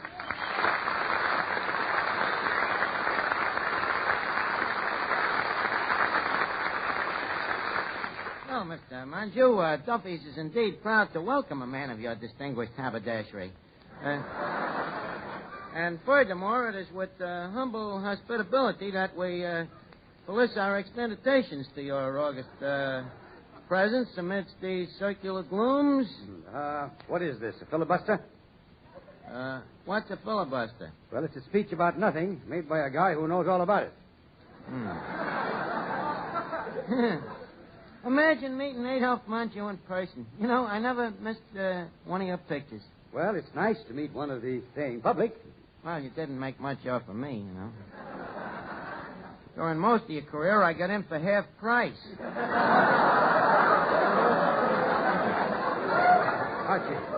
Archie, please. Never remind an actor of his age. It's tough enough to face the fact that I'm nearing 39. 39. What is this, your second time around? Can I ask him that question now? Oh, yeah, Mr. Monjou, this is Clifton Finnegan. He has a problem. I'll say he has. Well, Mr. Monjou, here is my problem. So when I get my full dress suit, should I wear gold studs or silver studs? Well, that varies according to the taste of the undertaker. Undertaker, that's just what Archie said. Mr. Monjou, this full dress suit is going to be for me wedding. A wedding? Yeah. Well, is it an afternoon or an evening affair? Oh, I expect it to last longer than that.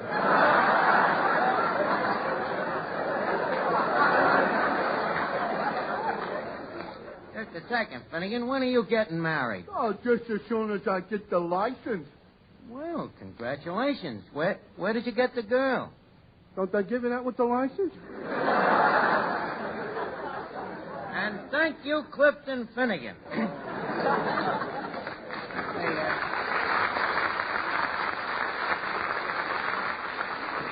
Hey, Dolph, talking about clothes, that's a nice-looking suit you got on there.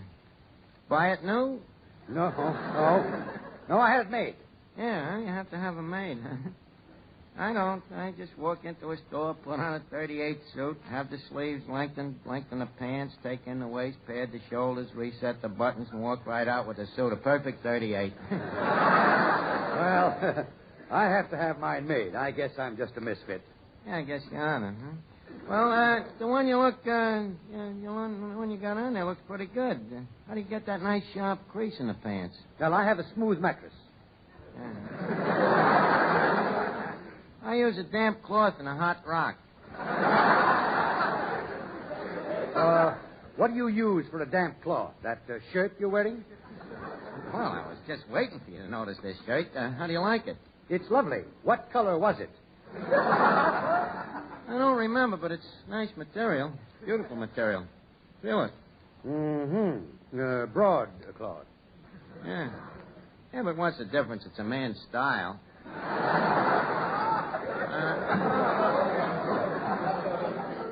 Like I said in the lecture I was writing here. Well, if it is me old friend Archie. Well, Officer Clancy, excuse me a minute, Dolph. I'll be right with you. Clancy, I ain't seen flatten a foot of you in weeks. Glad to see you. Well, it's lucky I am to be here. What do you mean? Well, this morning I was on duty, taking a little nap in the back room over at Grogan's, when a terrible thing happened. What happened? Grogan's kid sneaked me blackjack out of me pocket and hit me over the head with it. Well, gee, that could be serious, Clancy. It was. It broke every cigar in me hat. Oh, I'm glad you're here. What about the rest of the cops in the club? Are they coming? Of course. How many? 16 of them just came in through the back entrance. What other way? 16. I thought there was going to be 19. Well, a few of the boys couldn't show up. You see, the commissioner has ordered a drive against bookies, and the boys are busy placing some last-minute bets. Well, Archie, when are you starting your lecture? Well, say, Archie, I have to be running along now. But, Adolph, you can't go now. You can't get the lecture. Well, what lecture? A lecture on clothes that you're going to give to the cops. I wrote it for you. You wrote a lecture on clothes? For me? Look, Adolf, maybe I look like a bit of a slob now, but remember the old proverb, the hole in a man's pants is not the window to his soul.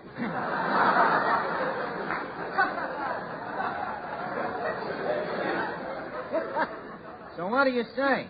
No, definitely no. No, Archie, let me handle this.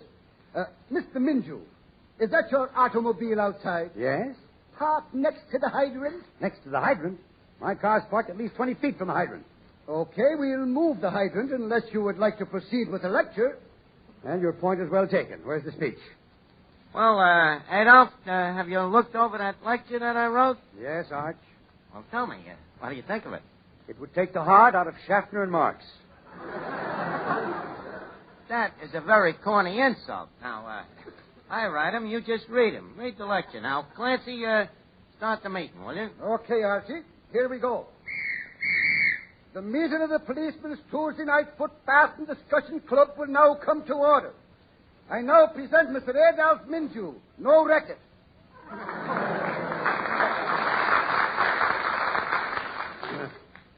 Gentlemen, leave us begin our discourse appertaining to men's sartoriality. Archie, sartoriality. Yeah, men's clothes. What'd you think it was, a barber shop? Proceed ahead. Mm-hmm. The first clothes that was known to primitive man was loincloths. But loincloths was difficult to get because loins is very ferocious beasts.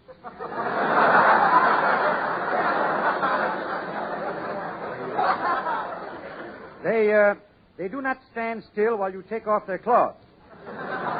So primitive man was dressed very naked until the invention of the sheep. The skin of the sheep is very valuable. From the outside we get wool, and from the inside we get diplomas. Archie, this is abominable. Yeah, but you ain't come to the best part. Continue.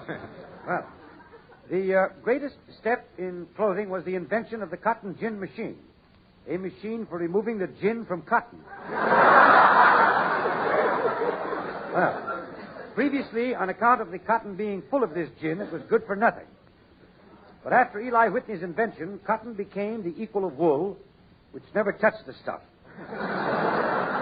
Archie, where do you get your facts? Research. I dreamed them up. Go ahead. And now we come to Chapter 2, proper dress for policemen. Foot patrolmen should have their shoes stretched so they are large and comfortable. Mounted patrolmen will require other adjustments. Stop it, Minju. You're a bum. What's the matter, Clancy, you bum? Why, the man that wrote that lecture should be thrown in jail. Who is the culprit? Wait a minute. Not a word, Adolf. Let's stick together. Neither one of us wrote it, Clancy. It was wrote by an expert. Who's the expert? Let me at him. Well, we ain't sure, Clancy, but I think I know how I can find out. I would like to ask the assembled crowd here one interesting question. When wearing a full-dress suit, does one wear gold studs or silver studs? At the pants on the tight to your undercut. Here's your man, Clancy. Take him away. Do nothing.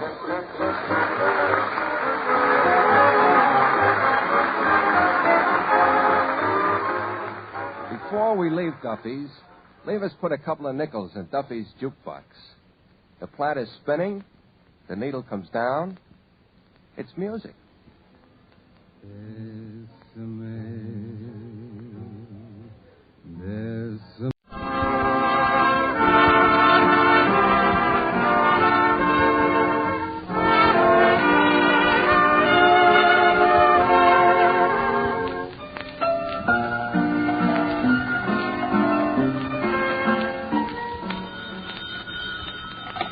Hello, Duffy's Tavern. Where do you late meet to eat? Archie the manager speaking. Duffy ain't here.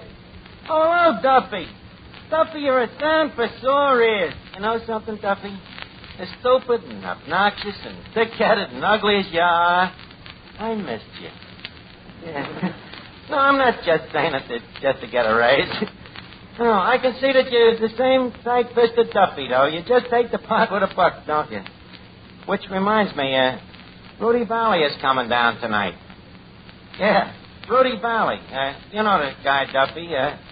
My time is your. What am I doing? I'm holding me nose. You are too, huh? Now, listen, Duffy. I got an idea that might double our business here. Maybe even treble it or quibble it. Well, here's the idea. You see, Valley is back on the radio, and I'm going to try to get him to put on his broadcast from the joint here every week. Huh? Well, maybe you think so. Maybe I think so, but after all, what's our opinion against a million stupid dames?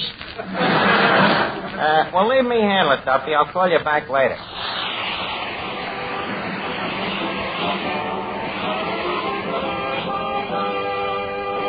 Well, Eddie. Well, Mr. Archie. Here we are. Here we are. You and me. You and me. Back at Duffy. Back at Duffy. Great feeling, ain't it? Stop the train. I'm getting off. Now, that ain't nice, Eddie. Duffy's Tavern is like our home, you know. We should cherish it and love it. And Duffy, too, you know. A guy who picked us up out of the gutter and brought us here, don't forget. Mr. Archie, from the gutter to Duffy's Tavern is not up.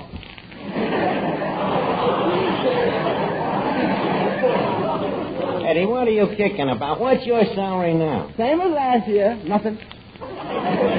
But what do your tips come to? Little less than the salary.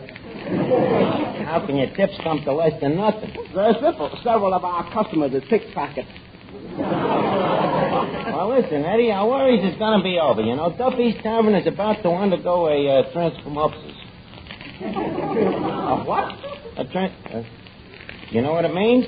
No.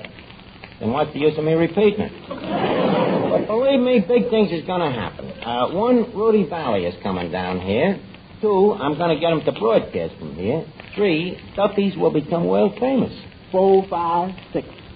4, 5, 6, what's that? That's the number of your room in the asylum. Eddie, are you inferring me as a dope? I didn't say you was a dope. You deny it? No. That's better. No, there's a lot dopier guys than me in this world. Oh, Finnegan. Saludos amigos. Oh, saludos amigos to you, what? Not at all. Well, Finnegan, you're looking in the pink. I guess that's because I never tanned. Well, probably you got one of them fair skins, you know. Too much pigment and not enough hemoglobin.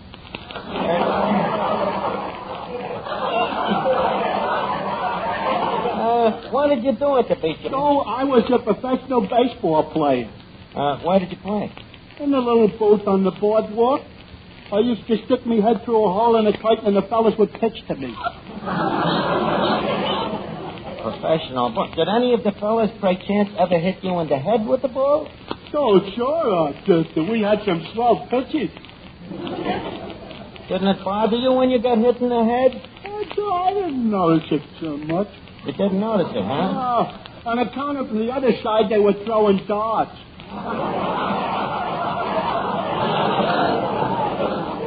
Oh, it sounds like you was kept quite busy. By the way, Finnegan, did you see any cute bathing suits at the beach? Oh, yeah. A couple of few darts. But they ain't what they used to be. No, huh? No. Have you seen them bathing suits this year? What's wrong with them? They got them so small there ain't nothing to look at no more. Oh, Finnegan, you're a caution. Now, look, Eddie, leave us get busy on the joint here. Look how that furniture looks. What's that chewing gum doing on that chair? Holding it together. Did you clean out the telephone booth? No, I can't. A family of mice has moved in and set up housekeeping. We'll clear them out. Can't do that neither. Why not? Eddie, maybe you better think up a funny ad for the situation you wanted to tell him, huh? Will you? Now, come on. Rudy will be here any minute now. Hi, it's Rudy? Yeah, Finnegan, Rudy Valley. Do you know him? No, but I know his cousin, San Fernando Valley. That's a good joke, huh? Hey, what's the matter, Archie? You ain't laughing. And that's the way it's going to be. So maybe you don't get the joke, Archie. See, Rudy Valley and San Fernando Valley ain't related. They're two different guys. He's your dad, I'd have done with this taboonery. This Hello, everybody. Oh, well, Miss Duffy, how are you? How do you feel after your vacation? As single as ever. Couldn't get a guy, huh? Oh, no. I could have had dozens of fellas just by lifting a finger. Well, where you make a mistake is the finger you lift is that third one on your left hand. You're like all dames, Miss Duffy. You're too anxious. Men are just as anxious as women. Oh, yeah? Did you ever see a guy with a hope chest? Oh, I still say men are just as anxious as women. Don't forget that at every wedding, one of the parties concerned is a man. Yep. And at every murder, one of the parties concerned is a corpse. But that don't mean the guy was anxious.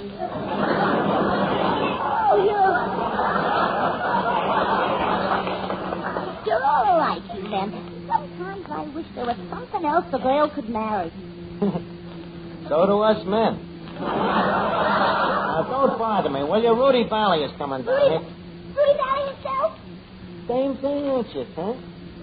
Well, I think it's my patriotic duty to be nice to a member of the Coast Guard. He's out of the Coast Guard. He's a civilian. What about the home front?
Duffy. No, Valley ain't here yet. Well, everybody else is here. Moriarty, Callahan, Second Story Jackson. Yeah, Jackson's here with the widow Murphy. Jackson's wife? Oh, she divorced him. Yeah, mental cruelty. Yeah, kept hitting her in the head.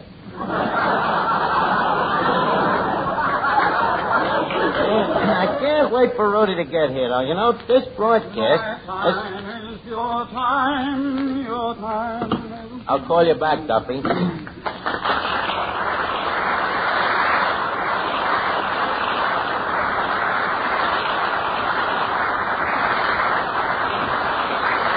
Well, Rudy, let me bid you a fond hi-ho to Duffy's Tavern, the Valhalla of the gourmet. And leave me say that seldom has such a dubious personality distinctured our ulterior. Welcome, vagabond lover. Thank you, vagabond. You're welcome. You know, I knew it was you without even looking at you. Them golden tones could have come out of only one nose. You're the same old Rudy. How do you mean? The way you come in singing, you know. Unstinting with your talent. Singing for all mankind, whether they want to hear you or not. A dubious compliment. And from me, Hart. By the way, Rudy, you've never been to Duffy's before, have you? No, I haven't. How come? Oh, I guess I've just been lucky. Yeah, I guess so. How do you like the joint? It looks like... Well, when I went to Yale, this is what we always said we'd do to Harvard. Just a second, Mr. Valley. I brooked that as a slap and a kisser at me alma mater. You a Harvard man? What do I look like? A Harvard man. Naturally. Of course, I lost most of my Harvard accent, although occasionally it crawls through. I find myself saying I'm going to take a ball instead of a bath, you know. But it don't happen very often.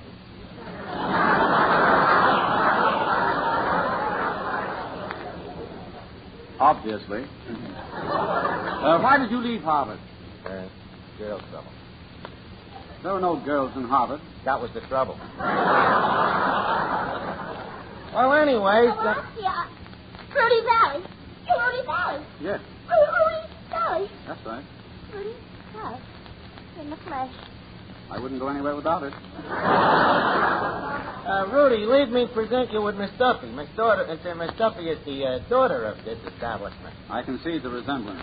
Oh, Mr. Valley, I've admired you for years.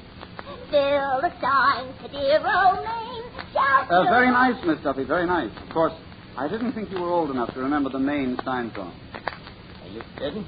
This dame remembers the Maine.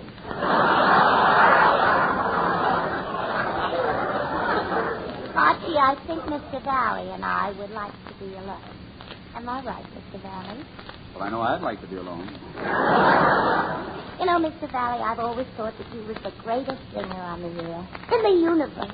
And I've always... Miss Duffy, please. Archie, let the girl speak. Oh, Mr. Valley, Rudy, would you sing something for us now? Miss Duffy, please, who is running this joint? But don't you want him to sing? That is neither here nor there. The point is that I do the asking. Well, then you ask him. Now I got no choice. Rudy, would you oblige us with a number? Well, if you insist. Oh, but I do. I'll announce you. Ladies and gentlemen, Mr. Rudy Valley has kindly consented to sing a song for us, and under them circumstances, I think it's no more than fair that we should listen, huh? Proceed ahead, Rudy.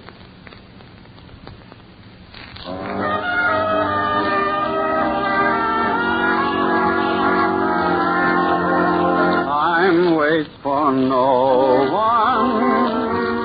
It passes you by. It rolls on forever, like the clouds in the sky. Time waits for no one. It goes on endlessly. It's just like a river flowing out to the sea. You'll find that love is like this. Each precious moment we miss will never, ever return again. So don't let us throw one sweet moment away. Time waits for no one. Let's take love while we may. You'll find that love is like this. Each precious moment we'll miss will never, ever return again. Oh, don't let us throw one sweet moment away. Time waits for no one. Let's take love while we may.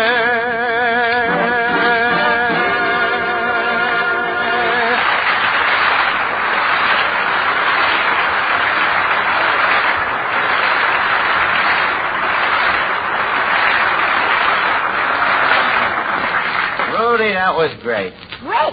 Why, it was magnificent, stupendous, glorious. No, Miss Duffy. I have to agree with Archie this time. I think it was no more than great. Look at how modest he is. Such a verse. Rudy, let all those other girls have their sonatas and their choruses and their Hameses and their Comoses, but you and I, Mr. Valley, we have each other. Miss Duffy, I would like to say something to you that I've never said to any other woman. What is it, Rudy? Cram, will you? Oh, how masterful. Well, I'll see you later, Rudy. Mr. Valley, that was very pretty. Very pretty. Thank you. And it's hard to please me because I'm tone deaf. Rudy, this is Clifton Finnegan. How do you do, Mr. Finnegan? Just call me Clifton. I ain't married. You're not married? No. Who's the lucky girl? I ain't got no girl, but I bet you I could have one if I looked like you. Boy, them coils. Is that a permanent? Finnegan, what a question. It's all right, Archie. This is not a permanent. See what a stupid question it was? You think he'd admit it?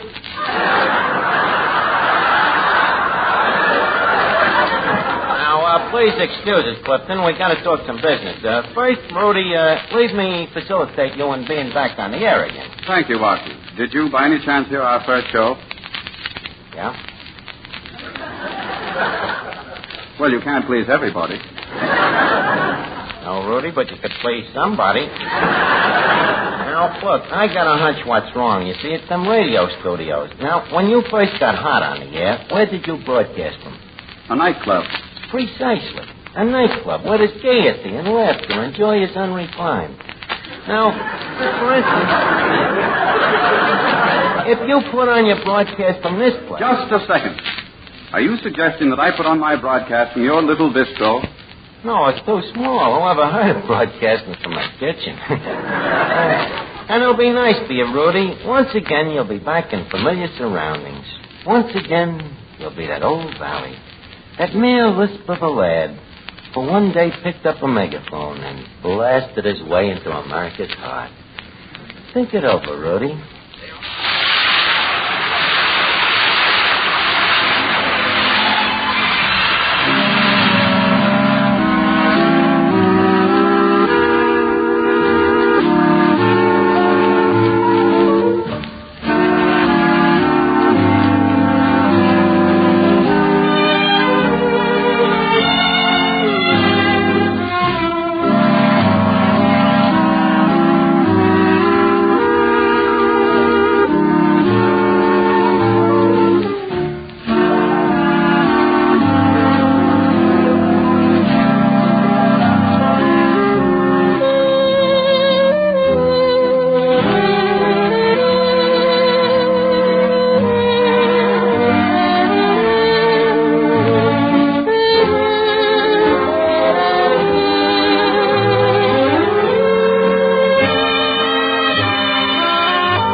Hello, Duffy. Yeah, Rudy's here, and I think I'm going to get an report on his broadcast from here. Huh? So what? These crumbs around here will probably think it's great. What? Yeah, okay. Duffy wants to hear me sing again? Perish forbid. No, he would just like to know what else you do on this program. You know, he probably just wants to check you for moral tendencies. What else would you do? Well, I tell jokes in the program. Jokes, huh? Yes, it's a humorous program. Lots of gay badinage. Yeah, huh? Yes, Archie, have you heard the joke about the roof? No. That's just as well. It's over your head. Is that badinage? Yes. Yeah. You tell jokes like that around Duffy, and your head will be wrapped in a bandage. Now, look, tell a different joke this time and leave us not sick in the guy, huh? All right, but you'll have to help me on this one. Just ask me how I feel. Okay. Rudy, how do you feel? Not so good. You see, I took a bite out of my pillow last night, and I've been feeling down in the mouth ever since.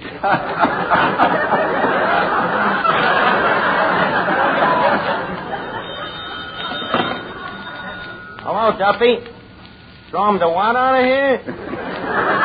Duffy, give the guy a chance, will you? Well, Rudy, so far so good. Look, Rudy, I remember you used to interview celebrities on your program, interesting guys, you know, and we got plenty of them around here. You could do that. Who, for instance? Well, take Harrigan over there. Where? That quiet guy, laying under the table. Now, that guy looks very ordinary, but do you know that he's got 10 toes? So what? Everyone has 10 toes. Split 7 and 3?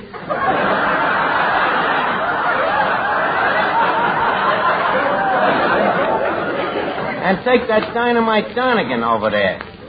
That could be a very heartbreaking interview, Rudy. The guy has been carrying a torch for 15 years. For the same girl? No, for the same sake. One of the most interesting obsessions you have ever come across. And take me, you know, I could be a very good interviewer myself. Why? Well, I'm jovial and jolly. Well, why don't we try it? You know, like you used to do on the radio. Come on, Matty, some music, huh?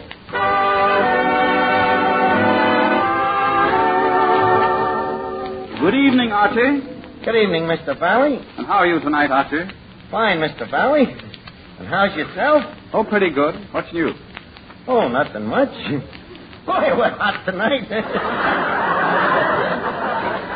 Well, Archie, so you are the brilliant manager of Duffy's Tavern.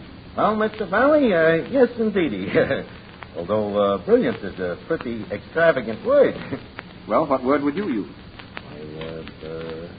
Well, I guess brilliant covers it. And as I understand it, you really are the brains of Duffy's, are you not? On the contrary, sir, I am.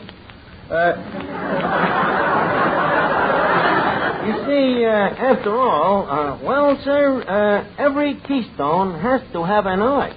Or an Archie. Just having my little joke. That's about as little a joke as I ever heard. I hope you will pardon me biting wit. Your wit isn't biting, it's teething. Well, Archie, do you find your work interesting?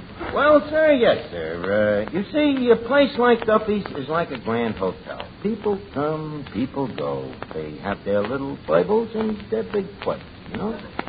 They come in, eat here, and pass on.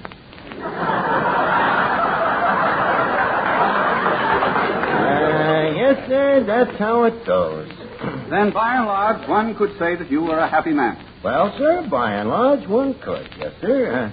Of course, I don't get paid much money, but I make it up in other ways. Duffy, I did not admit robbing the register.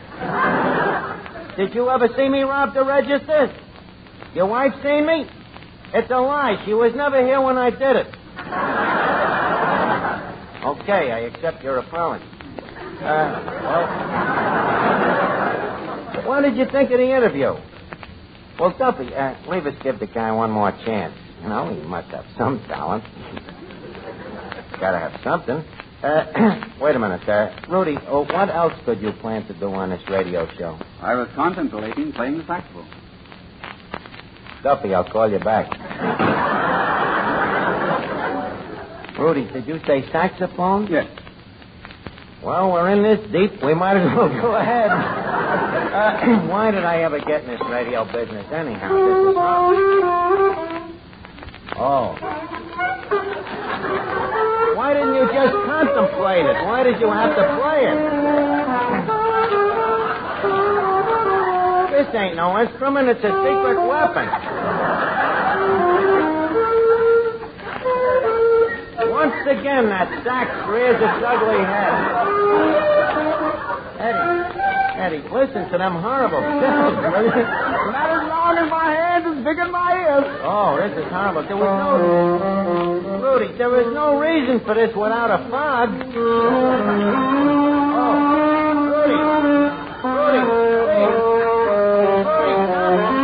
the guy is berserk. Rudy, please. Hello? All right, Duffy, no argument. For the first time in life, I agree with you. All right, okay. Rudy, in the future, as far as Duffy's Tavern is concerned, your time is your time.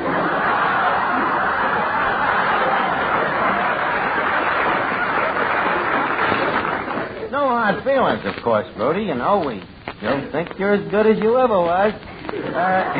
And I'll be glad to drop around and see you sometime. How about tomorrow night, Saturday? Okay, tomorrow night, Saturday, from the radio studio, of course.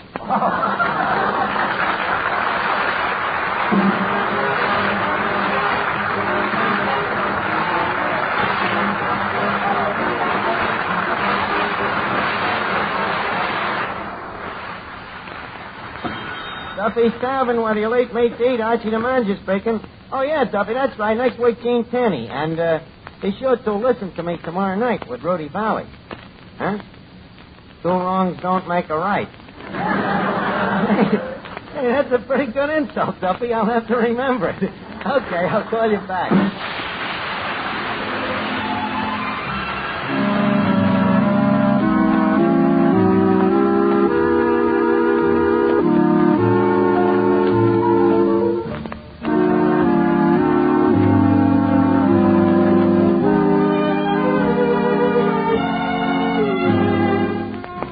This is the Armed Forces Radio Service.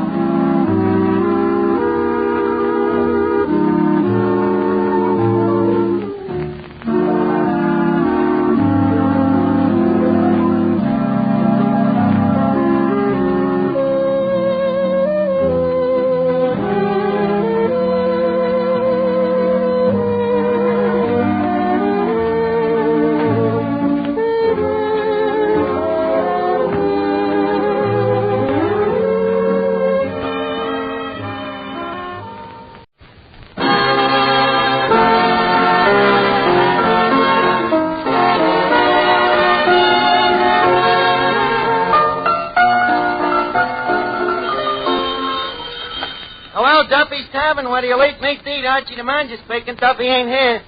Oh, hello, Duffy. Tonight, Bob Benchley, the noted actor, writer, wit, and raconteur. Huh?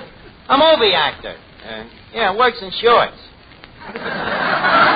Duffy, that is a no joke. Yeah, the guy's got a great kisser for comedy, Duffy. Looks sort of like a surprised cantaloupe. Yeah, that's the guy. That's right. His first picture was called How to Sleep. That's what he should have called his other ones, too. Well, he's going to speak at the party tonight. Oh, I forgot to tell you. You know Bob Graham, the kid that's been singing here? Yeah, well, I'm giving a big party to launch him. Huh? Well, you know our party. Somebody's bound to conk him with a bottle. So what? The guy's a croner. He won't even notice it. Well, try to get down here, Duffy, and, by the way, wear shoes. There's going to be dancing. Okay.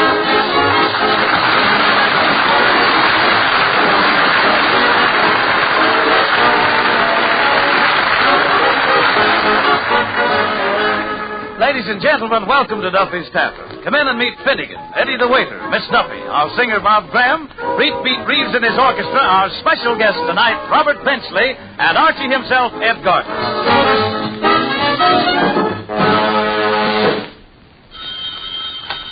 Hello, Duffy's Tavern. Eddie the head waiter speaking. What's that you want? A reservation?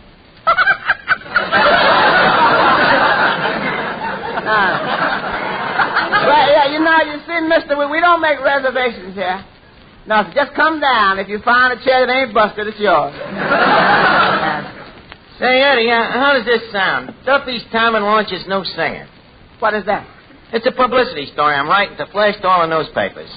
Tonight at Duffy's Tavern, Mr. Bob Graham, a new vocal chanteuse, was introduced with great fanfare and condolences to Third Avenue Society. This for the obituary column? Let them put it where they want.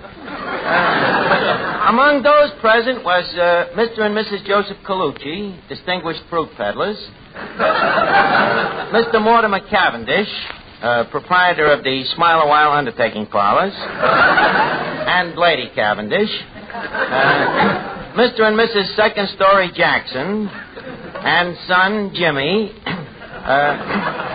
Mrs. Benjamin T. Piddleton, wife of the wealthy dowager by the same name, and others too numberless to mention. The speaker of the evening was Mr. Robert Benchley, who kept the crowd violent with his famous wit. A goodly time was had by all. Well, Eddie? You think they'll print that? Well, any editor who ain't gonna print that ain't got a nose for news. Any editor that can stand that ain't got a nose. Look, Eddie, I'll handle the publicity, and I guarantee by the time I'm through, they say we got another Sinatra. Now, what about the food for the party? Is it ready? Well, the chef just made up some hors d'oeuvres. Eddie, please. Hors d'oeuvres, not horse. Ah, you know what he made them out of.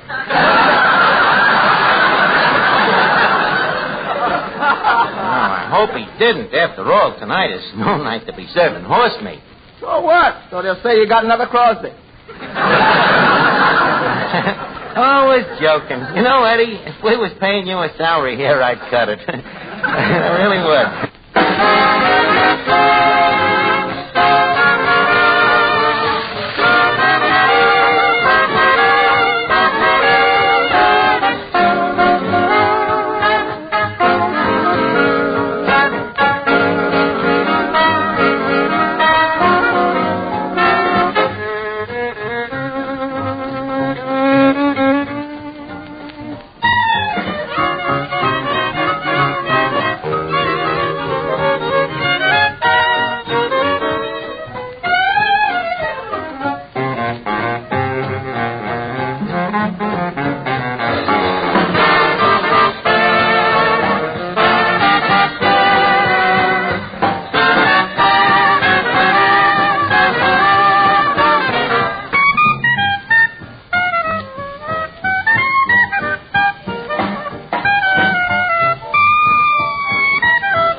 When's your party starting? Oh, any minute now. But, Finnegan, couldn't you dress a little better for tonight? Dodge. Something wrong with my attire? Something wrong. Look at them shoes. Oh, I was rather proud of them. Two-tone shoes. Well, two-tone shoes is all right, but not one tone on each foot. Why don't you get a new pair? To a large direction. Well, ain't you got an airplane stamp? Yeah, but I need shoes.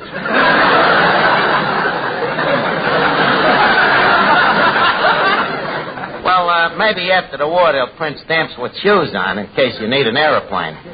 And look at that. Look at that tie you're wearing. Gosh, what's wrong with this tie? Well, look at it. Gravy, mustard, ketchup, egg. Too loud, huh?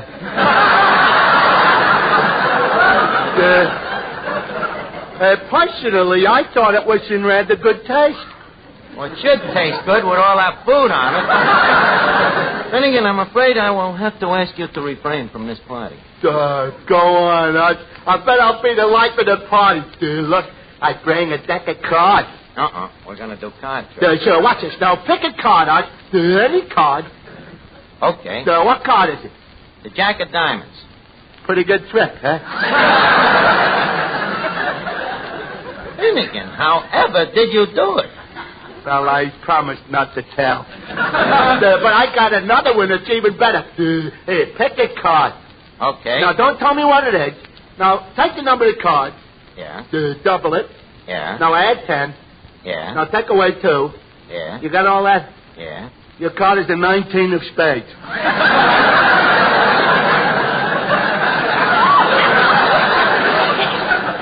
19 of spades. Nope.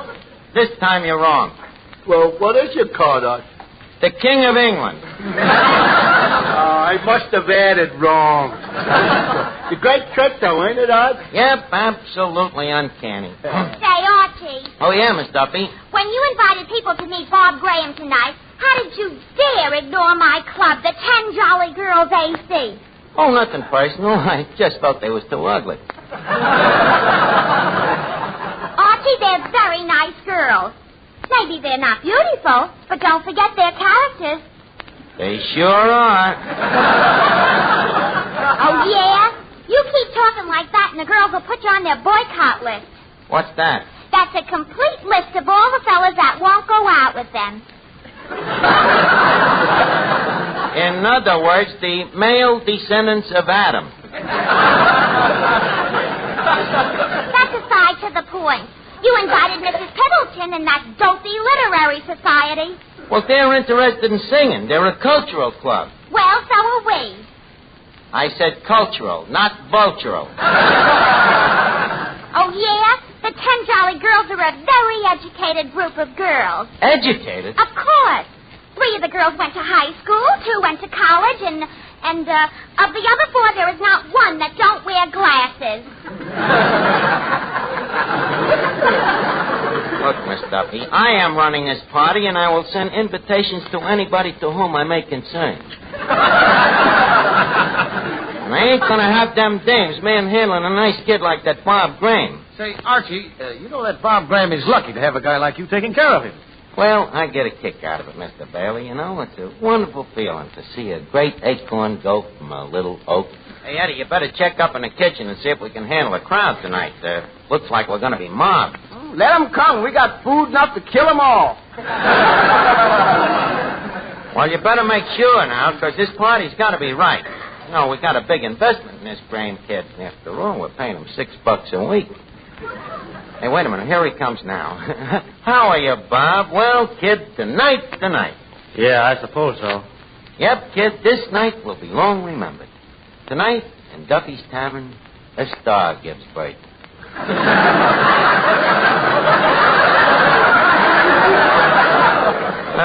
What's the matter, kid? You seem kind of down in the mouth. Well, there is something bothering you. Come on, tell me what it is. After all, I'm your pal. I want you to tell me everything. Well, I don't like to say it. Go on, spill it. That's what I'm here for, to help you with your problems. Well, Archie, I think I should be paid more money. Look, kid, I'm busy with the party tonight. See you later. But, Archie, you just said I could tell you. Please, don't come around to me with every silly thing that comes into your mind. Now, forget it. But I'm serious, Archie. I won't sing around here for $6 a week. Look, kid, I know $6 a week ain't all the money in the world. It ain't even some of it. Quiet, Eddie. Now, look, kid. I know how you feel. You want to get into the big dough quick. Well, leave me give you some fatherly advice. Anything worth having is worth getting. I'd like to tell you a little story. Some years ago, there came to work at Duffy's Tavern a young boy. He was paid $4 a week. He didn't like it, but he took it. And he stuck at his job, determined to succeed. Today, that boy is the manager of Duffy's Tavern. And drawing down a cool $15 a week. Bob, as you may have guessed, that boy was me. Quite a story, huh? I still want a raise. This little acorn has turned out to be a tough nut. Now, look, kid, the crowd has started to arrive. Leave us talk this over in the back room. You beat me to it. I'll be right with you, Eddie. Okay.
Good evening.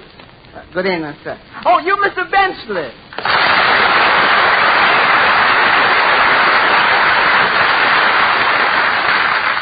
Well, well, Duffy's Tavern, as I live and breathe. Take your choice, Mr. Benchley. Around here, you can do both. It's quite a place. Pretty startling, ain't it? Mm-hmm. It's not so bad for what it is, but what is it? Wait here, Mr. Spence. I'll go get Miss Archie. All righty. I'll wait right here, right next to this mouse. The song of Bernadette. Hello. Hello? Hey, I know who you are. Well, you have the advantage of me. I don't even know what you are. I seen you in the movie, Jerry. Don't tell me. Hey, Wallace Beery. No. Hey, Tallulah Bankhead. You're getting warm. Well, I give up. I'm Bob Benchley. Bob Benchley? I never heard of you. But from now on, I'm going to be watching for you and rooting for you. Well, thank you very much. Not at all. Us dumb-looking guys are going to stick together.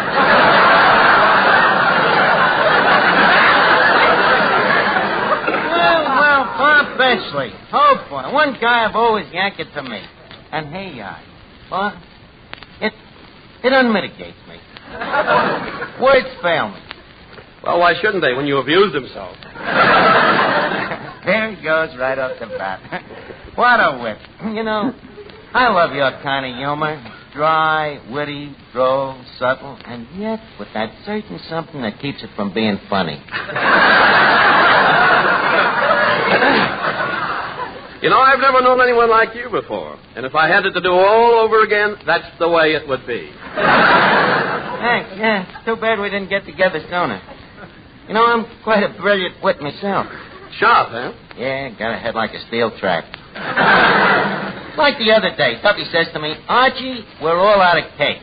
So just like that, I come back and I say, okay, so let him eat bread. Oh, beautiful, beautiful. I must tell that to Mark Twain.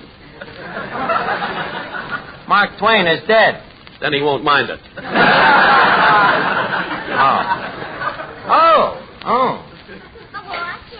Oh, Mr. Benchley, meet Miss Duffy, the Duffy entry on Sadie Hawkins' Day. Good evening, Mr. Benchley. Mr. Benchley, for a man as old as you are, how do you manage to keep so young? Well, it's very simple. I lie about my age. Well, why shouldn't you?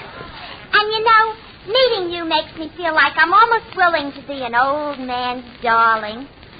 Gee, you're cute. How do you like that? Of all the girls. Miss Duffy, all I can say is that any dame who has the audacity to make a pass at Robert Benchley will make a pass at anything. The guy's old enough to be your father. So what? Mr. Benchley, don't you approve of May marrying December? Why, certainly I do. I think if 2 months love each other, they have a perfect right to have. Yep, that's telling him, Mr. Benchley. Mr. Archie, you better get that Bob Graham out there. The crowd's getting impatient for the party to start. Okay, Eddie, we'll get started in a minute. Look, Bench. We're giving this party tonight to launch a new singer, and we would like to present him in a high-class way. So if you'd be kind enough to make, a very pompous speech, something in keeping with the tone of the evening. So hurry on! When does the party start? Yeah, let's get a move on. Yeah, come on, ladies and sing it tired of hanging around this stuff. Shut your lousy trap. As I was saying, Bob, we would like a really refined speech. We'd preference, naturally, that it was on some cultural subject. Well, why don't I talk about crooning? Do you know anything about crooning? Do I? I fainted 3 times at the Paramount last week. Well, that's good enough for me. Well, that's that. Now, if I could only talk that Graham kid out of asking for more dough. Say, Archie, you having trouble? Yeah, I've been talking to this Graham kid like a father, and hey, maybe I should become a mother. I see what you mean, Archie. A mother can be a great help in many ways. Well, Mr. Bailey, did I say something provocative? Yes, you did, Archie. Okay, folks, the launching party for Bob Graham is going to get started. Trumpets, please. Thank you. Ladies and gentlemen, patrons and matrons of the arts, we are very gracious of you to be here for the first public expose of Bob Graham as a singer. For 2 weeks now, we've been grooming him, and tonight we removed the blanket. But first, a few words from that star of stage and screen, Robert Benchley, who tonight returns to his first love, literacy.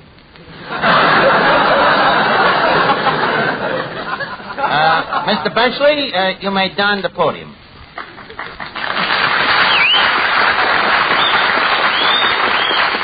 Ladies and gentlemen, the subject of my discourse tonight is crooning. Now, as you all know, the human throat is made up of 3 parts. 1, the larynx, 2, the pharynx, and 3, the Adam's apple. The Adam's apple, of course, is the most important part of a crooner's throat, as it is the part on which the bow tie rests. Now, the ordinary singer sings with his mouth open, thusly. You notice how unpleasant that is?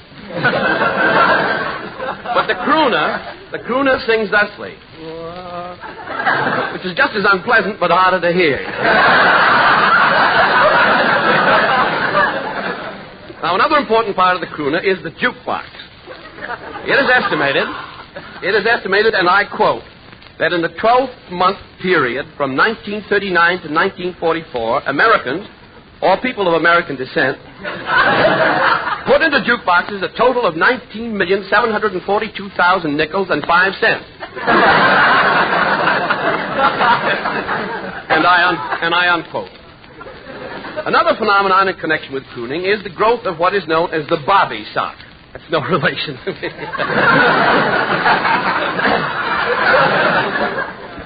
In line with this, the noted psychologist at the Psychology Institute, Psychology, Pennsylvania, the head of the outpatient department, Dr. Eric Hoffmannsturmer, said, quote, "It could happen to you." Unquote. Dr. Hoffmannsturmer, incidentally, has just left the Institute and is now singing at the Orpheum under the name of Perry Hoffmannsturmer. Velvet rhythm, you know. The two leading crooners of the day are Mr. Frank Sinatra and Mr. Bing Crosby. Mr. Sinatra has a huge following, which is highly enthusiastic about his singing, causing them to emit such cries as...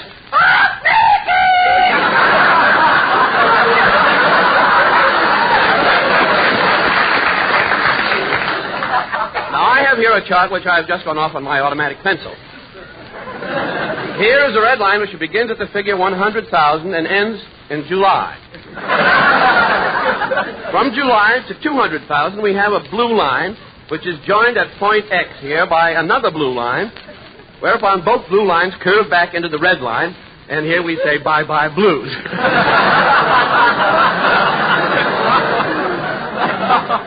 Now, there are various other lines here scooting up and down across the page, but these lines mean nothing. They're left over from an old chart of mine on birth rate and maternity ward. Now, to continue, Mr. Archie, the people are starting to walk out. You're lucky. I thought they'd have to be carried out. And now to continue, we have... And thank you, Robert Bensley. Bob Graham, get ready. You go on next. Sorry, Archie. I've got another job. Another job? But you can't do this. What about all of the people here? Sorry, Art. Tell you what, you're getting $6 a week? I'll give you a 50% raise. From now on, you get 6.5. Sorry, Art, but I was just across the street to Grogan's bar, and Grogan offered me $10 a week. Kid, you can't go to work for Grogan. You ain't even a college man. Now, look, sing for the gang here and give me a little time to reconsider, huh? But, Archie... Folks, we now come to the big piece of resistance of the evening. Mr. Bob Graham, who I predict within 6 months will become the scourge of America. Take it, Bob. April in Paris, chestnuts in blossom, holiday tables under the trees. April in Paris, this is a feeling no one can ever reprise.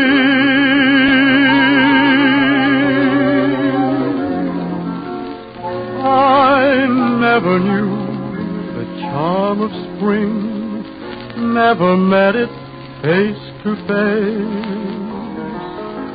I never knew my heart could sing, never knew a warm embrace till April in Paris.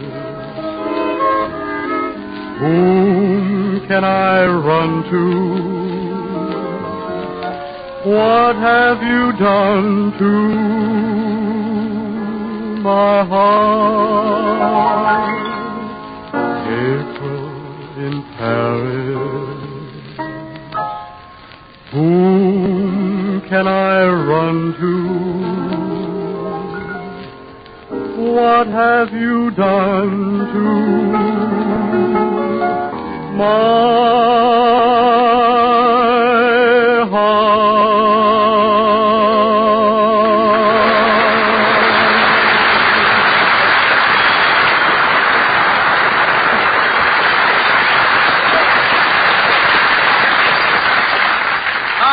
great, kid. Eddie, did you hear that clapping? They love the kid.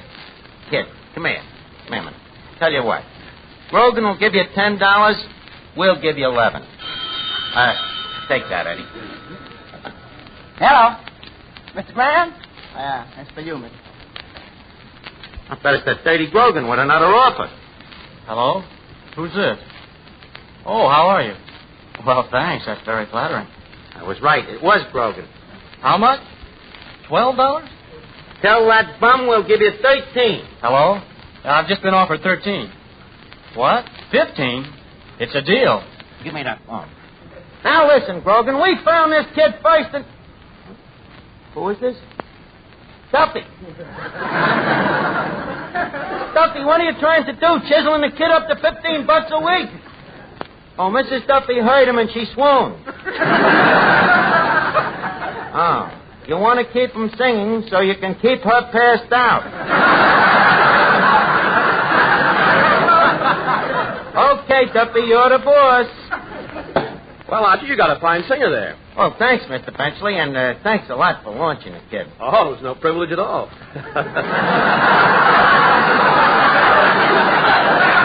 Well, I guess I'll be running along now. Okay, but let's get together real soon, huh? Certainly. Do you ever get to South Bend, Indiana? No. Neither do I. Let's have lunch there sometime, shall we? A date with me, Bob. So long. So long. So long.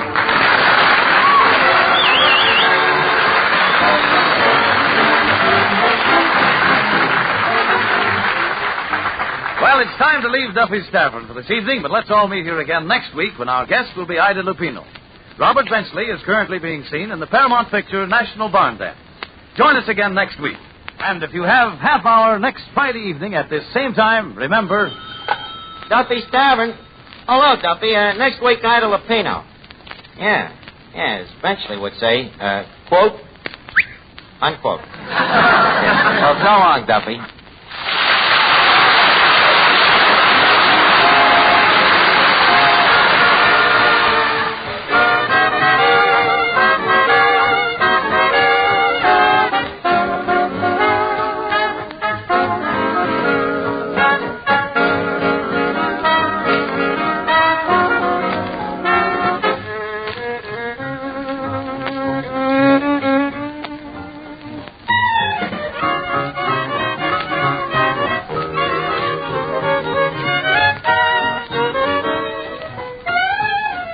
This is the Armed Forces Radio Service.